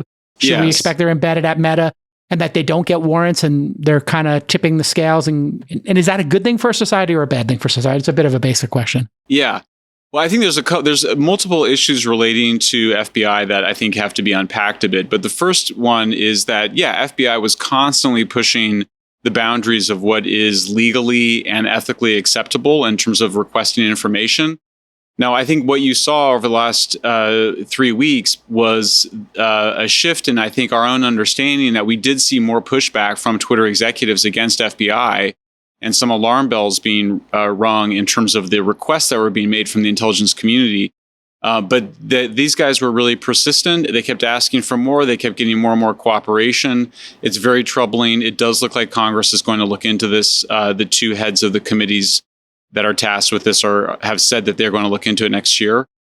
I think the other thing, though, that we saw that I think is more troubling was this persistent effort to basically communicate to Twitter executives, but also to news media, national security correspondents, that there was this heavy foreign infiltration going on, this Russian disinformation. And it appeared to me, looking at all the evidence, both that we saw from within Twitter and from outside of it, that this was pretty organized effort to convince key executives at Twitter and Facebook, but also these key reporters, that they should expect a hack and leak operation sometime right before the elections having to do with Hunter Biden. I find that very suspicious. Can I make an observation? I think that maybe what we're finding out is that the mainstream media tried to go back to its 1980 Cold War playbook and turn Russia into a boogeyman. But as we're seeing in the Ukraine war, they're not nearly the formidable foe that we thought they were. And so it could probably be the case that in 2016, they were as inept technically as they are militarily right now. And so we may have just built up this monster that is kind of more like, a much smaller thing to be worried about. And we all ran with it because we had no evidence. But the Ukraine-Russia war is evidence that, this highly sophisticated war machine and propaganda machine is not that good at their job. Right. Yeah, I mean, I think that there's a lot of interest that were being served by hyping the so-called Russian misinformation threat. I mean, one of them was just to simply explain away the Trump phenomenon as a consequence of foreign interference. Certainly the people that ran Hillary Clinton's campaign had an interest in doing that. But then you saw it become a sort of way, I think, to condition people for the release of the Biden laptop. And again, I can't prove that, but it is striking that the Yoel Roth, this main Twitter executive, who I think was the object of this misinformation campaign, testified under oath that he was being bombarded with these messages all throughout 2020 that they should expect some sort of a hack and leak operation, so that when the New York Post finally did report on that computer in 2014, it was briefly censored by Twitter, but I think more importantly, it was discredited in the minds of many voters, including myself. I really didn't think that laptop was what they said it was, and it turned out that it was. So I do think there's a real troubling pattern of behavior by both the FBI agents, but also by the former FBI executives, including the deputy chief of staff and the chief counsel from FBI that were at Twitter as executives at the time. And in fairness, Michael, this has been brought up many times, but I just would like your take on it because you're a lifelong Democrat, correct? Until last year. Great. So it would, just lest anybody think that you are like some MAGA supporter here. Just look at my sweater. Yeah, exactly. This was all in the backdrop of Trump asking for the Russians, during that debate to hack Hillary, for him interfering with Zelensky and trying to get him to give dirt on Biden, and the fact that Hunter Biden was obviously dirty. So to expect a hack there was massive precedent for it. So that set the stage for this, correct? For sure. And there's definitely that going on. And maybe that's all there was to it. It is just striking, of course, because, and I didn't even mention in this is Twitter thread part 7 that I did on this issue. I didn't even get into the fact that, within a few days, many former senior heads of intelligence organizations and others came out and said that it was the result of a Russian disinformation campaign.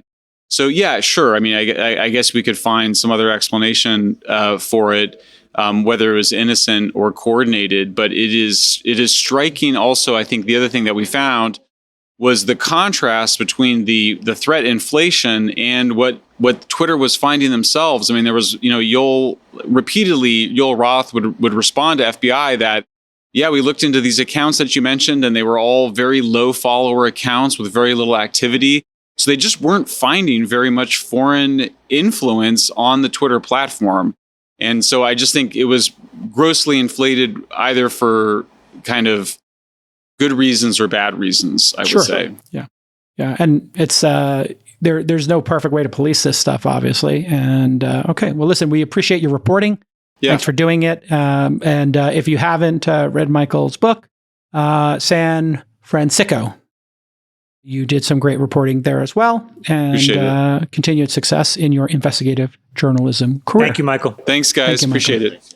All right. Hey, Michael. Sorry. Oh, lost him. It's all right. Well, what do you want to ask? He's still here. Oh, okay. Hey, you did an interview on that. I think I saw it on YouTube or something, where you interviewed someone who was homeless in San Francisco, and they were addicted to drugs, and they kind of said some narrative about how they were in this condition because San Francisco basically pays them to be homeless and pays them to do drugs on the street. Did that ever get published, and did that come out? Because it was such a compelling couple of minutes that you got on tape there. It really, for me, sent home a message of how far kind of progressive policies can take a society. And it's such a beacon for where things might go as other people start to think about adopting similar policies around the world, which is why I thought it was such important reporting. Whatever happened with that, and where can folks see that? Because it was such a moving interview for me. Yeah, if you just Google Michael Schellenberger YouTube homeless, you'll be able to find all my videos. There's a lot of them that we did with people on the street. All of them, of course, people asking and wanting to do them. But yeah, I mean, I also wrote about that in my book, which is basically that San Francisco pays a cash welfare payment of somewhere between $600 to $700. Plus, you can get $200 in food stamps. And a lot of people, sadly, use that to maintain their addiction.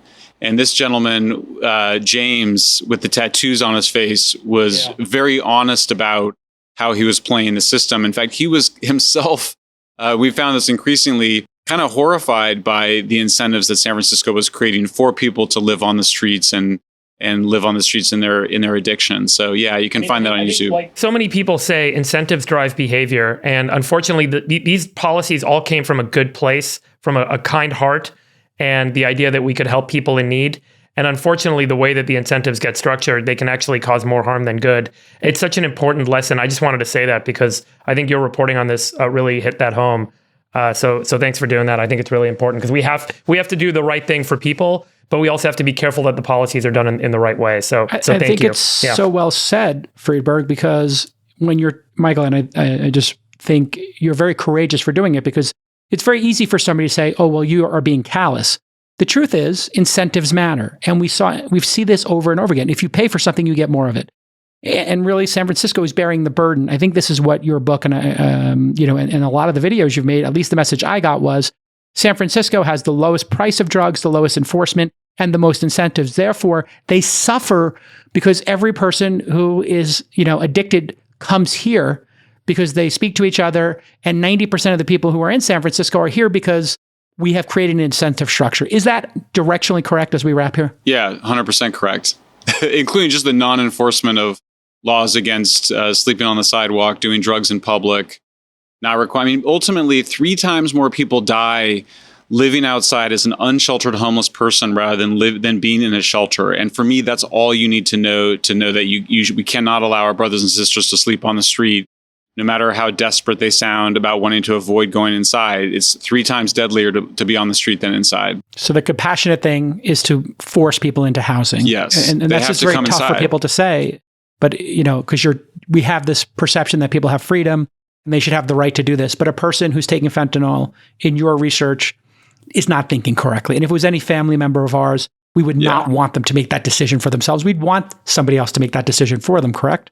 I would want that from, if I was on the street so desperate that I was, smoking fentanyl and breaking multiple laws every day, of course I would want to be hospitalized. And usually, people overcome their addiction. That's the good news. We always leave out of it, but it is possible. People do overcome their addiction all the time, but they often need an intervention from family and friends. And if that's too late for that, then you need the intervention from the city. All right, Michael. Thanks, you, Michael. Appreciate it. Thanks, guys. So as we get back to the All In News Network, we've now gone 24 hours a day. The All In News Network has launched. We'll just have a rotation. We should sit at various offices throughout Silicon Valley, letting executives and CEOs just and drop founders in. Imagine we did like a 12-hour marathon show for charity where just people showed up and we did what do they call those on TV? What is the charity? A telethon. By J. Cal LaPlane. Yeah, by J. Cal. Yeah, no, just a telethon. J. Cal has to still fly commercial. We'll do a telethon. Hey, Sax, thank you for setting up those amazing drop-ins. Well done. Yeah, thanks, Sax. Nice. Thanks, Sax. I think Sax, that was who makes good. your jacket? That's a great jacket. Is that custom? That is an Isaiah. Paul Stewart. Isaiah. This is the Christmas or holiday jacket. Who is it by? Isaiah? It's Valentino. All right. Well, that's nice also. Okay. No, it's not Isaiah, but okay. Let's keep going here. We got to go to lightning round. All right, let's move. Biggest flash in the pan was our last. I went with crypto. Pretty easy to say that. I'm not going to give myself a big high five, but Wait, crypto what did you guys think of the Elon conversation real quick? Well, he's very talkative. Anything interesting or surprising for you? I mean, he said the biggest thing that people want to make sure to avoid is margin debt. I thought that was interesting. He's working hard, and he's just such a focused guy. He just gets he's like so deeply into it. It's like, just do ultimately the thing he's product do. wins, right, Friedberg? Yeah. I mean, if anything's going to oh my win, God, of course, it's product. That's it. Yeah. So, I mean, and products are made by teams. So what I think is distinctly different here, I'm just giving my personal opinion. I don't have a formal Microsoft role. Teams? No. Teams make products. And so what I just want to say here is, like this, Microsoft Teams suck. No, don't trigger the bundle. But I just want to say, this is a takeover as opposed to building a company from scratch. He's had to assemble a team and then work at this incredible product pace.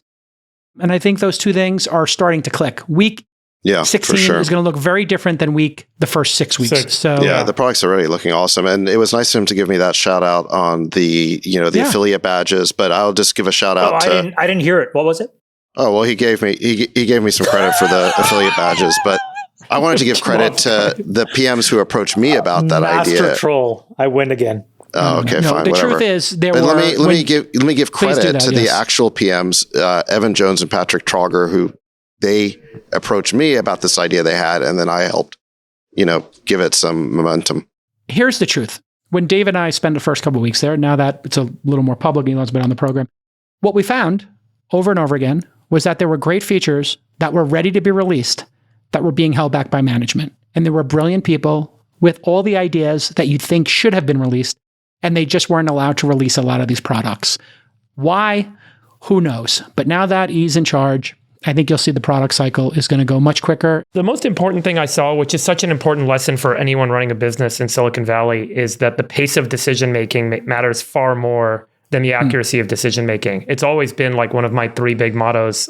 Say more about that for entrepreneurs. Unpack that. For me, like my number one, my 3 things are always like grit, bias to action, and then narrative. But like bias to action, the rate at which you can make decisions is a far greater predictor of success than the accuracy of the decisions you do make.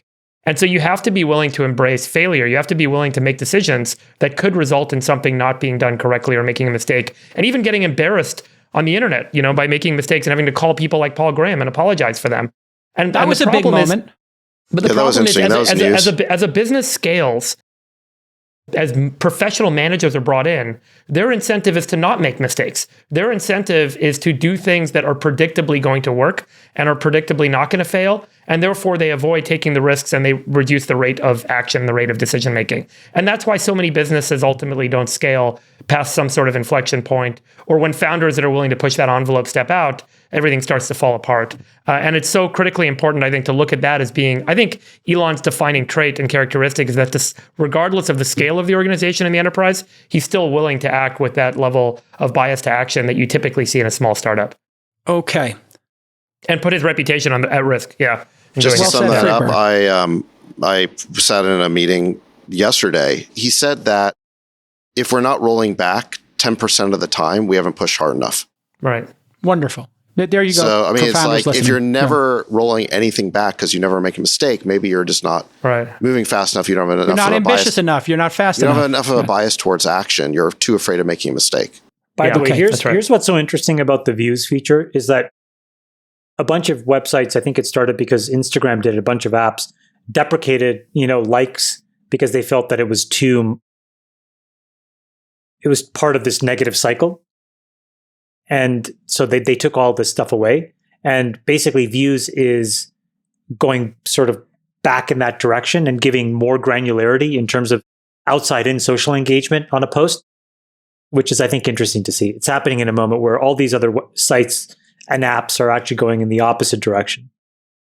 Well, it's like a standard feature on YouTube, and it's very powerful for YouTube's network effects because it shows you how many views you get. So it discourages people from using other sites because you get the most distribution on YouTube. So it's weird that other social networks don't want to follow suit. I mean, in 1 hour, they had it, but they deprecated. That's what's so interesting. But I guess, my point is we've only had this feature for an hour, and I didn't realize how much distribution my tweets were getting. And it definitely undermines my incentive to want to go use some other platform when I see the distribution I'm getting on Twitter. Well, if you're getting 10 times more distribution than the New York Times, what's going to happen is people will stop listening and reading the New York. Well, I mean, it's sort of like this podcast itself. Like, I mean, people ask us to go. And my point is we have to rely on social proof and anecdotes about the actual scale and the breadth and the reach, because it's impossible for us to get one holistic view that shows across all of these different modalities, whether it's Spotify or Apple Podcasts or YouTube, how many people listen or watch. And, we add it all up and, we think it's in this, sort of 3 to 5 million range of people. But if you just had a numerical canonical number that was irrefutable, you just run over everybody.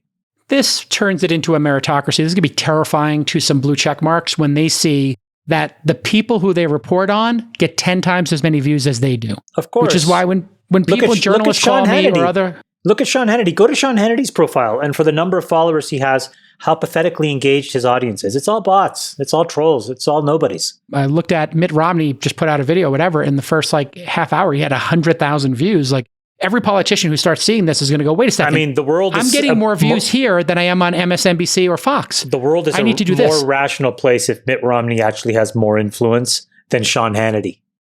Let's hope. Okay, let's move on. We got to get through this quickly. It's our longest episode ever. Here we go. We are going to do, next up, this is a very important category. Best CEO of 2022. In 2021, I went with Frank Slootman and Elon Musk.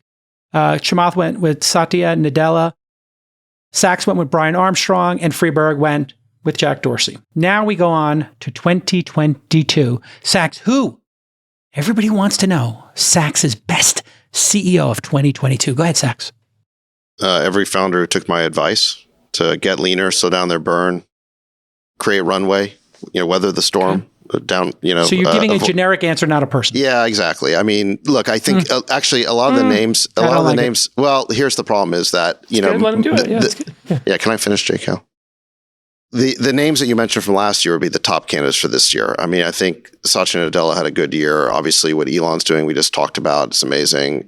Brian Armstrong, I think the stock hasn't done great, but he's been a strong CEO. But I don't want to repeat the same names. I think that, every CEO who responded to the regime change by cutting costs, getting leaner, extending runway, I think deserves to be on this list. And unfortunately, a lot of them are just resisting and they're just not yet taking the medicine. Or they've been taking the medicine in little drips and drabs instead of just swallowing it whole and getting a move on. Yeah, just drink the whole 2 tablespoons of medicine. Don't sip it. You got to just take it. It's not getting better. I mean, the stock market today should be a wake-up call. I mean, this was one of the worst days in the market the whole year. So things are getting worse before they're getting better. Chamath, who is your best CEO of the year? Well, the numerical answer is Vicky Holub, who's the CEO of Occidental Petroleum. Stock's up like 140% this year. It's technically the best performing stock of the year. $63 billion company. But that's just a numerical answer. Who I actually want to double down on David's answer, Sachs's answer, because I agree with that. I have been guiding our portfolio company CEOs to be at cash flow break even now or extend runway to Q1 2025. And they're 25. Yes, because I think Elon Not 24. Elon and I are kind of roughly in the same place. We have been for a while, which is like, mid 24 is when the recession ends and you need to give yourself 2 to 3 quarters of buffer so that you can go and raise around, which takes a quarter to 2 quarters. And once you start to get escape velocity out of a recession, having money through end of Q1 2025, I think is a minimum requirement. And, of the companies that I think were the most precariously positioned, there was 5 of them that got their acts together and really did it. But these are all CEOs of companies that, if I said them, you would know some of them. But I do agree with David. I think the CEO that bit the bullet. So maybe publicly what I would say is, the CEO of Klarna deserves a huge, medal for having the courage to do it before anybody else did. The CEO of Checkout.com just took a huge write down. These CEOs are making sure their companies survive. Friedberg, best CEO 2022. My vote for best CEO is Warren Buffett. And I think it is just simple arithmetic. He has for years and now for decades proven himself to be not just an exceptional investor, stock picker, whatever the kind of typical quip is about what he does for a living. But I think what's so extraordinary about Buffett is that regardless of the market conditions, he can kind of remain steadfast in his intent and in his mission, and he doesn't kind of waver. And he doesn't take an active role in ranting and complaining about markets and politics. And I think that that's what makes him such an extraordinary leader. He stays within his zone of competence. He doesn't do things that he doesn't know about.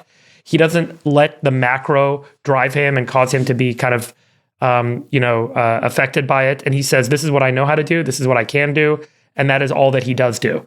And he does it so exceptionally well. And to Chamath's point, he is the largest shareholder of Occidental Petroleum, along with many other incredible businesses. And I think he's proven in a market like we just had this year why he is kind of the most extraordinary CEO, or one of the most extraordinary CEOs, but one of the best kind of capital allocators of all time. I'm going to go in a similar fashion as Chamath and Sachs and go with the money-losing CEOs who have dedicated themselves to free cash flow and to getting to profitability. From the last cycle, Airbnb and Uber were the money losers. And now Airbnb is my number one. They become a money printer.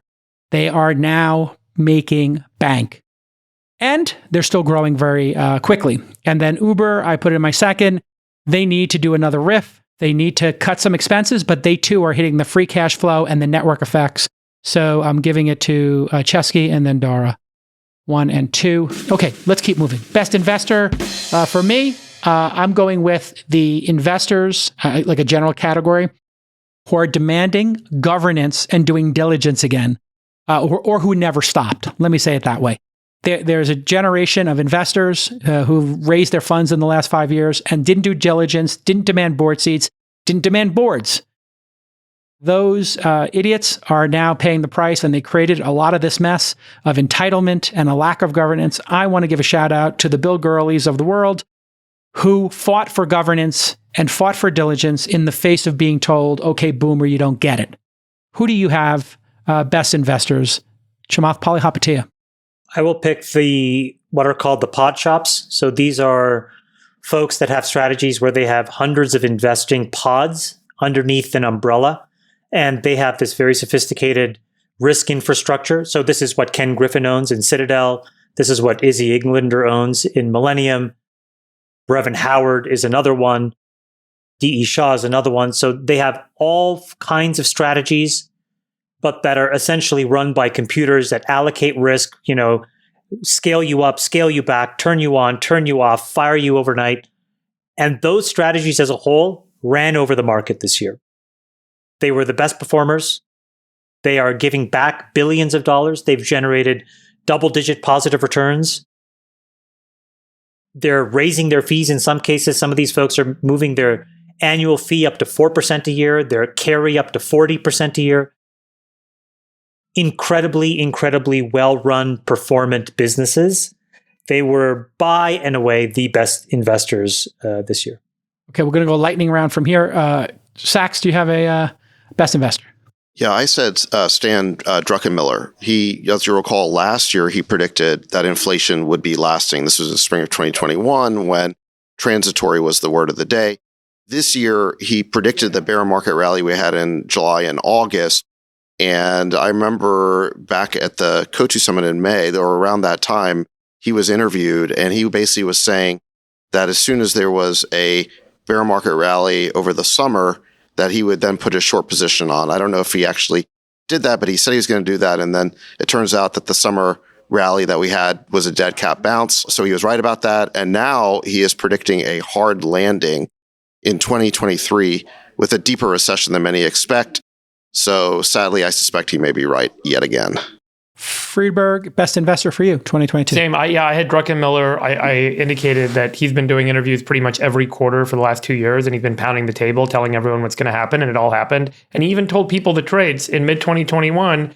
He said he was short long-dated treasuries, and he was long commodities.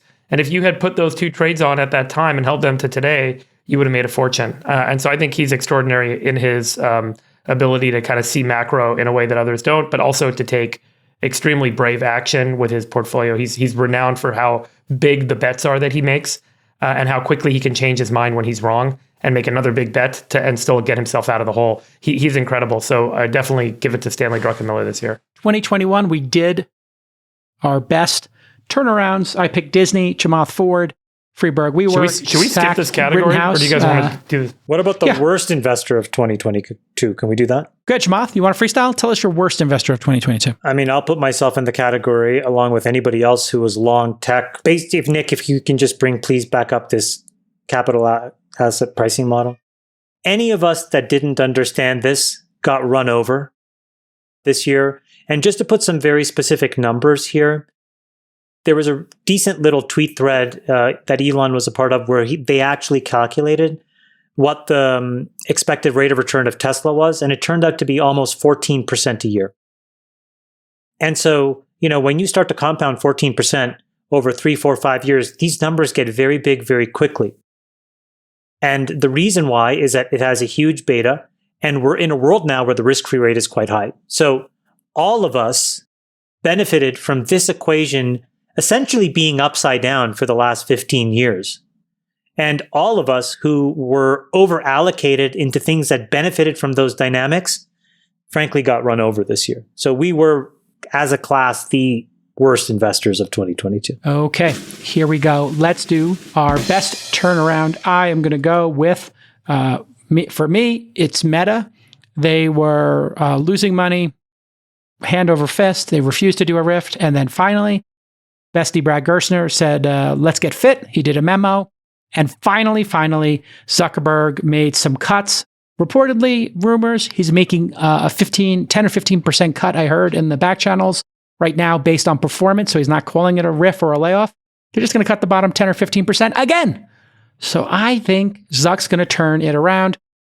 Anybody have a best turnaround? So you're saying Zuck, mission accomplished. You think Zuck who turned had the around best Facebook? Turnaround this year? I'm going with Meta. So your answer is Meta was turned around by Zuck this year? Yes. They got down to $85 and now they're up at what 110, 115? Yes, he turned it around at the end of the year. It was like a Hail Mary at the end of the year. He's turned it around. I think he's going to continue to. Yes, that is my position. Who's your price? That sounds good. Okay. Listen, I bought the stock at 94. Go with that, J-Cal. Okay, so if we're talking about very partial turnarounds here, I would say that Sachs, you can measure the turnaround as of October 24th to now. Yes, exactly. So San Francisco is still overall a mess, but there were a few positive events that happened over the past year. And since we're looking back, we should call these out. So first of all, this was towards the beginning of the year, we recalled 3 members of the school board, most particularly Allison Collins. Remember her? This was done by something like a 70-30 margin and 80-20 on Collins. This was the school board that had dragged its feet on school reopenings. They destroyed the merit-based Lowell High School. They wasted hours of meetings on a silly plan to remove the names like Abraham Lincoln from the schools. In any event, they were removed. Then, J-Cal, you referred to this. We got Chesa Boudin recalled by a 60-40 margin as San Francisco DA. This was the DA whose agenda was decarceration. He tried to release as many repeat offenders as possible. The voters of San Francisco had enough. And then most recently, the far left supervisor, Gordon Marr, just got rejected by his own community this November. And the new tough DA, Brooke Jenkins, got reelected in her own right after being appointed by London Breed. So there's still a long way to go in San Francisco, but there are definitely some green shoots. Good start. That the electorate here has had enough and is looking for let's say call it the centrist Democrats as opposed to the radicals. Okay, we're in the lightning round here. We're in hour 3 of the All In podcast marathon, this telethon. Chamath, you got a best turnaround for 2022. Hard one to give. So any green shoots for 2022, as Sachs would say? No, I mean, everything's just gotten all a destroyed. Disaster. Great. Freeberg, anything that you... There may be no turnaround award until 2025. Fine. Okay. Yeah, we're a little split on this. Freeberg, you got anything? Or I'll Any just green go shoots? with your incisive fucking viewpoint, and I'll pick Zuck and Meta. That made so much sense. I bought at 94. It's at 117. It's one of my best J trades. I'm going to take it. Didn't you also say Disney was your pick of the year or something? I'm buying more. I'm buying more Disney. I'm buying more. That's what I'm doing. Meta, the portfolio. Disney. I'm telling you, Disney, Warner, which you talked about before, and Facebook are 3 of my are 3 of my big ones. Let's say worst human being here. Well, I think, look, given that this is supposed to be the year 2022, I mean, you got to say that, yes, in 2022 we all say SBF. SBF was the winner of this, hands down. Okay, congratulations to SBF. You are consensus worst human being for this year. I mean, not ever, but for just this year, only for this year. Right. Yeah, we all hate you equally. Okay, who's number 2? Why do you hate him? Why do I hate him? Because all those people lost their money. And, there's some, it's causing chaos. I feel terrible for all these people who lost money. That's why I hate him. Ugh, it's disgusting. Did you see anybody have a second most loathsome person? That the 2 guys copped to please Caroline Ellison and Gary they flipped Wang? like pancakes. They flipped, but it turns out that they actually did engineer a backdoor into FTX, and Alameda has been doing this Wong for years. Wrote it. Oh my God. That's game over. They're getting 10 years. He's getting life. Game over. Should we talk about that interesting defense strategy that we were discussing in the chat? Oh, yeah. That apparently, I think this is actually a fascinating defense strategy. I think this is their only shot. One of our besties had this theory that he was prescribed 2 prescription drugs. One was Adderall. What was the other one called? This was not a drug. ESAM? The patch. It's a drug I wasn't familiar with. I guess it's a patch. But when you combine these 2 things, apparently it basically shuts down or kills the part of your brain that deals with inhibition. It's cocaine. Yeah. What if his defense strategy was, like only an insane person would do this, and I was acting insane because I was prescribed these drugs that had these drug conflicts, and it like killed part of my brain. Yeah. I mean, when you think about it, what if every criminal on Wall Street said cocaine is my defense? But this, you could say maybe he was legally prescribed it if you could show the prescription. By the way, I'm not saying this should get him off. We're basically workshopping what his only shot of his defense would be, right? Well, and think about it, Sachs. He acted manic after FTX collapsed. So that mania of doing 20 Twitter spaces would be there's evidence. Something so insane about what he did, right? It's almost like a prescribed insanity defense. Like I was prescribed a drug combination that made me insane. Anybody have a most loathsome company as we wrap? The only way that you could come up with that is like you'd have to have 2 parents that were like law professors or something. All right. Most loathsome company, FTX what if for me. This is his defense, Yeah. My parents, boo-hoo. No. He'll claim insanity, J. Cal. He'll say... Of course, yeah. And they'll have do we think that his parents aren't going to help his defense? At this point, this kid's got to go away for life. That's it. You think life? Wow. I think it's got to be life. I think it's got to be 30 plus years. I mean, it's just going to be billions of dollars. What kind of justice system do we have when people go away for 20, 30, 40 How many years years per billion would you sentence? a decade per billion, at least. Yeah, I mean, just you got to put a 100 proportional. Sachs, you got to. Don't you think the justice system needs to look at other people who are in jail for selling cocaine, for selling marijuana, for robbing a convenience store? They'll put somebody away for robbing a convenience store for a decade or two. What are they going to put him in jail for? Just because somebody came in with a gun and robbed a convenience store, they get 20 years. This kid's going to get off. Screw that. Yeah, look, I think. What do you guys think the over/under is here? You think it's life? I'll set it at 35 years. I think 30. The over. I'll take the over. I'll take 30. I think 30 this is the over. I think this is Madoff. I set a good line then. What's yours, Friedberg? I think this is Madoff level. No, I take agree. the over on 30. Yeah, I think I said 35. I think it's going to be multiple hundreds of years sentence. I agree. And he'll be gone for life. Yeah. I think it's going to be life, but I said a good line. Okay. Most loathsome company is FTX. Anybody want to go for a second? No, let's just keep moving. No, I'll add one. Last year I gave it to Tyson Foods, one of the largest slaughterer of animals on earth. This year I'm going to give it to a company called Innotiv, Inotiv. This is the company that was busted by the feds for their animal abuse in their dog breeding facility, where 4,000 beagles were rescued, one of which I adopted. And this is a publicly traded company. Stock's down 90 some odd %, which I'm thrilled to see. Terrible business, awful kind of, inhumane behavior. And so I want to kind of give them a special shout out this year. Look at you. And you're getting the virtue signaling points of rescuing the dog to increase your Q factor amongst besties. Well done. Max Q factor. Max Q factor. Max Q factor. Yeah. Anybody else have a loathsome? Yes, I'd like to pick this company, Zibudubabuza, which destroyed the environment for a bunch of endangered species that I would otherwise have used for various fur pelts for my sweaters and such. Yes, and I would like to go with Blably Blably Blah, which was torturing puppies, 18 of which I rescued, and I am now have them in the J-Cal Puppy Rescue. I am the most sensitive and caring person. Also, I would like to add SeaWorld. I am in the process of raising money to build bigger pools to eventually release all the orcas in captivity. That is my new focus for next year. Okay, moving on. Oh, God. Do we want to do best meme?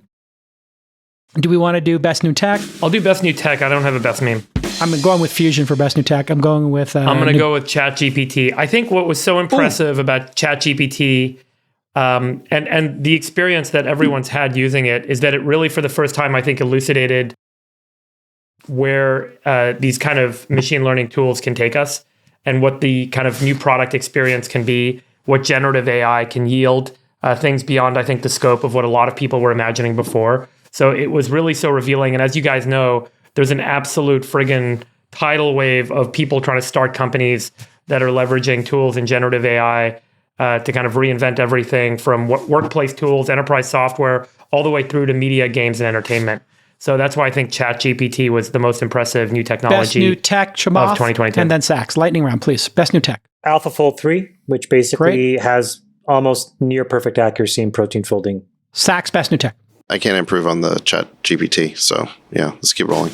Best trend in business and in the world. Mine is startups getting back and investors getting back to reality and what I call the age of austerity, the age of focus after the age of excess. That's the best trend in our world, the age of austerity. What's your best trend for 2022? Marginal cost of energy generation and storage is now in the low single-digit pennies per kilowatt hour, which basically means that not only will energy be free and abundant, but it will, I think, over the next decade or two, create a massive peace dividend. It will rewrite our foreign policy. It will rewrite national security. That is the reason why people should care about energy transition, not necessarily climate change, although that's important. It's a distant second to keeping men and women out of war and keeping our borders safe.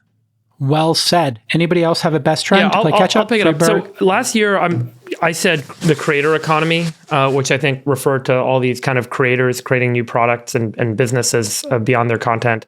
This year, I think that the trend that was, again, enabled and demonstrated through ChatGPT is the narrator economy. I think this is going to be a really important trend going forward. We'll talk about it in the prediction episode. But I think the idea that people are, and they're starting to experience this in using ChatGPT and DALL-E and other kind of generative AI tools, is how much you can kind of narrate the product you want to see created and have it created for you on the fly. And I think that that's a really kind of powerful mind shift for people and frame shift for people. And I think it really starts to change a lot of the way that people behave, entertain themselves, businesses operate, and so on. So I'd call it the narrator economy. And I think it's really kind of starting to emerge. Okay. Do you have a trend, Sachs? Yeah, I would say best trend is the growing realization that the corporate media is failing, does not tell the truth. It has an agenda. More and more people are opting out of it and going with independent media. I think, what Elon mentioned, where we're going to start holding these corporate journalists the same standard on Twitter as regular citizens. They're outraged by that, but that's a huge step in the right direction. The fact of the matter is that the press or the media is the prism through which reality is refracted. And if it's not giving us an accurate representation of the world, we can't begin to solve our problems because we don't have accurate information. And I think more and more people are waking up from the matrix and realizing that we're living in this media-controlled simulation. And again, I don't think we're going to make progress until this power that the media seems to have over our reality gets broken. Okay, let's go for worst trend. My worst trend is the Fed trying to play catch up. The Fed trying to play catch up. Sorry, buddy. The Fed trying to play catch up is the worst trend for me, oversteering into the crash. What do you got, Chamath, for the worst trend of 2022? The worst trend was the continued profligate spending by the federal government. We have record deficits, record debt. And this year, we're ending the year by adding another $1.65 trillion of spending that nobody can seemingly account for. It is truly the Christmas tree of Christmas trees in terms of bills. So we have not gotten religion yet around being measured in how we spend money. Good one. Worst trend, Sachs. Last year, my worst trend was authoritarianism growing all over the world. And I think that was a pretty decent prediction. This year's worst trend is the government colluding with big tech to engage in censorship. This is how they're going to do the authoritarianism. We talked about it with Schellenberger and Elon, this whole series of revelations known as the Twitter files. We can see this collusion, this cozy relationship between the censors at Twitter and big tech and the bureaucrats at the FBI and DHS and Pentagon. This is a really disturbing dystopian relationship, as we talked about it earlier. And, I feel like we spend all this time talking about the authoritarianism in Russia and China. We seem to be obsessed with combating that and going to war with that. But we don't spend enough time talking about this growing authoritarianism at home. The media doesn't seem to want to report on the Twitter files at all. Let's focus on stopping authoritarianism here. Well said, Friedberg. What's your worst trend of My worst the year? trend for 2022 is what I would call interest rate mania. And I think that this is the mania that we've been caught up in on this show, that other people on our thread, people in the business community and the investing community, where everyone's obsession with did the Fed act soon enough or late enough, and that interest rates ultimately drive success or failure with building businesses and making good investments. All right, and the truth is, when interest rates go the wrong way, good investments can kind of strengthen their way, can make their way through those environments. Bad investments cannot.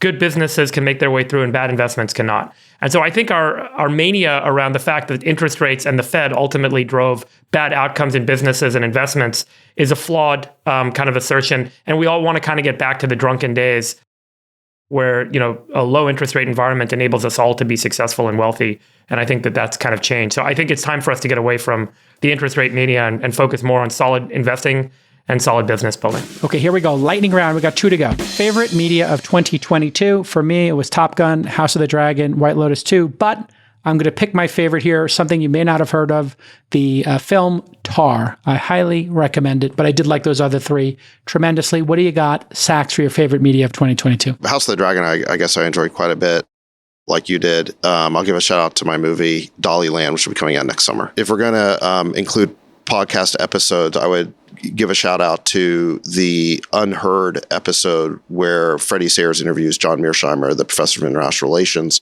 He explains the origins of the Ukraine war and has some really pessimistic predictions about what might happen next. I suggest everyone watch it if they want to understand this conflict and where it may be going next year. Chamath, you have any favorite media for 2022 you want to share? I thought Yellowstone kicked ass. Absolutely incredible. There's, I think it's on Hulu, but there's a show with Steve Carell, a little short series called The Patient, which is about a serial killer that kidnaps his psychologist and locks him in his basement to try to help him prevent him killing more people. And I thought it was really, really well done. Never Have I Ever, the latest season, another just brilliant offering from Mindy Kaling. She's unbelievable. Those are probably the top ones. What do you got? Freeberg, any media? Yeah, I read a book this year that I really liked. It's called The Vital Question by a guy named Nick Lane. Someone recommended it to me. He's a biochemist, and he kind of talks a little bit about the origin of life on Earth. It really ties into this idea that there are certain, call it principles of physics and statistics that make life predictive and predictable. But I think the way that he kind of walks through how a lot of things emerge in life and how life ultimately kind of developed on this planet are really well shown. So yeah, I give his book a shout out. It was a really good read. So that book, The Vital Question, is incredible. The other one that he wrote, which is called Life Ascending, those two books you must read if you don't want to be a Luddite, in my opinion. All right. I will. Plus, also for those people who don't understand the difference between power and energy, you will learn what that is. Very good. I have 2 book recommendations. Putting the Rabbit in the Hat is Brian Cox. You may know him from Secession. He has a great book, and he reads the audiobook. Very enjoyable. I'm halfway through Quentin Tarantino's Cinema Speculation and enjoying it very much. Sachs, you will enjoy it tremendously. Okay. And now we do the Rudy Giuliani Award for Self-Immolation. This is for the person who poured lighter fluid and gasoline over themselves and lit themselves on fire for no apparent reason. I go with Kevin O'Leary, who secured a $15 million bag from FTX and then decided to try to defend it 18 ways to Sunday, burning whatever reputation he had. Who do you have in your Rudy Giuliani Award? This will be controversial for you guys. I'm going to go with Elon Musk. I don't think that Elon put himself in the position that he did with bad intentions or without paying attention. I think he's taken on a role in buying and running Twitter that is, principled. And, in his mind and many other people's minds, a really important role that someone needs to play. Unfortunately, I think his reputation has gotten really hurt because of, that role. He's not making a lot of friends, and he's causing a lot of reputational damage. He obviously had a lot of good and important things he was working on prior to taking on the additional burden of Twitter. And while many people appreciate his doing it, I think that it's causing him a lot of reputational damage. And so, yeah, I don't mean to kind of be offensive in saying that, but I think he's gotten the biggest hit on It's certainly been a hard thing to do. It's certainly been a hard thing to do, Sachs. But you're saying self-immolation, Freeberg, because he took it on himself. He could have just... He took it on himself. Yeah, I'm not saying it's just like fine. dumb, it's stupid one stuff. Interpretation, yeah. It's not like the Rudy Giuliani idiocy. I think he's taken on the burden of doing this, and I think it's causing him a lot of reputational harm. Okay, it's an interpretation of the award. What do you got, Sachs and Chamath? Well, I mean, if I were to interpret the award, I think the way it was originally intended, I think I got to give it to Herschel Walker this year, unfortunately. And I wish Republicans would stop winning this award. At least Herschel never gave any speeches next to a dildo shop, but nonetheless. I am so sorry that I'm so delighted, Sachs, that you've been so self-aware about the follies of the dying MAGA, the last throes of the MAGA nation. I want to find some Democrats to give this to. I would have given it to that brain dead senator from Pennsylvania. What's his name? Fetterman. Thank you. Fetterman. I wanted to give it to Fetterman, but he won. So I don't know what I'm supposed to do. It's like, no, listen, when a Republican self-immolates like Rudy or Herschel or something like that, they get laughed out of town. And when the Democrat does it, like a Fetterman, they just get elected. So I don't know what to say. All right, Chamath, you got any final words here? Go ahead. We got to end this episode. It's going to be the longest episode ever. Whew, I think it's poor producer Nick. Whoever signed the papers for the whole search and seizure at Mar-a-Lago looks kind of like an idiot. So that was not politically astute. Okay. I think. You would say the FBI then. Okay. Poorly handled, perhaps? That's actually that's a great one, actually. If we're going to get serious for a second, the combination of revelations, if we're going to look over this whole year. Remember, Jason, when I basically spoke up at the time they raided Mar-a-Lago and said that it was heavy-handed and unnecessary. And I keep telling you guys for years, Donald Trump is an idiot savant minus the savant. Why all of you guys just project all of this like insane, genius, evil level stuff? He's not capable of that. This is a simpleton who likes attention. He stole a bunch of souvenirs that he didn't read when he was in the White House. Position. Hasn't read now, kept in a box downstairs just to say he had them. That's exactly right. I was the one who championed the souvenir. I know he's a souvenir guy. You said he was selling secrets to the Saudis. No, I did not say that. I said my theory was souvenirs. You No, suggested it. You I did suggested not. it. I Yes, did not. You No, did. just You because I tweeted read the it. news. Hold on. You were tweeting Jared Kushner an elaborate conspiracy theory. I'm saying Oh, sorry. that doesn't look I know good. it's not a conspiracy theory when you do it. And guys, this is the same person that basically in the beginning of his presidential campaign in 2016, in front of Hillary Clinton, said, absolutely, I bend the laws that you created, the tax laws, to my favor because I'm not stupid, when she called him a tax dodger. And it turns out after all these years, he was telling the truth. He basically, once again, the show ends with Trump. It's been a great 2022. No, but honestly, like, did we learn anything except that these tax laws are egregiously stupid? And the only people that are consistently guaranteed to make money in these tax laws are real estate investors. If you put these two things together, a real estate investor who happened to be very poor at his job, which Trump turned out to be, packed billions of dollars of NOLs that he was able to use to wash his taxes for years and years. And by the way, and he was clearly proud of it. He was just goading the Democrats in not releasing them. They went through all this rigmarole. And what did we find out? He had huge NOLs. He had huge deductions and he paid no taxes. Is that shocking to any of us? It's like Chappelle said. He came out of the house, told everyone everything you think is going on inside that house is going on. And went back in. And then he walked back inside the house. Yeah. It was pretty great. Chappelle got it. All right, listen. For David Sachs, the Rain Man. For the Queen of Quinoa, Sultan of Science, David Friedberg, and the dictator himself, Chamath Palihapitiya, it has been an honor and a privilege to do this podcast with you gentlemen. This is the longest show in the history of the pod. Enjoy, everybody. R.I.P. producer Nick's next 48 hours, and we'll see everybody next year. Love you guys. Bye-bye. Happy holidays. Love you, besties. Back at you. We'll let your winners ride. Rain Man David Sachs. And instead, we open source it to the fans, and they've just gone crazy with it. Love you, besties. Queen of Quinoa.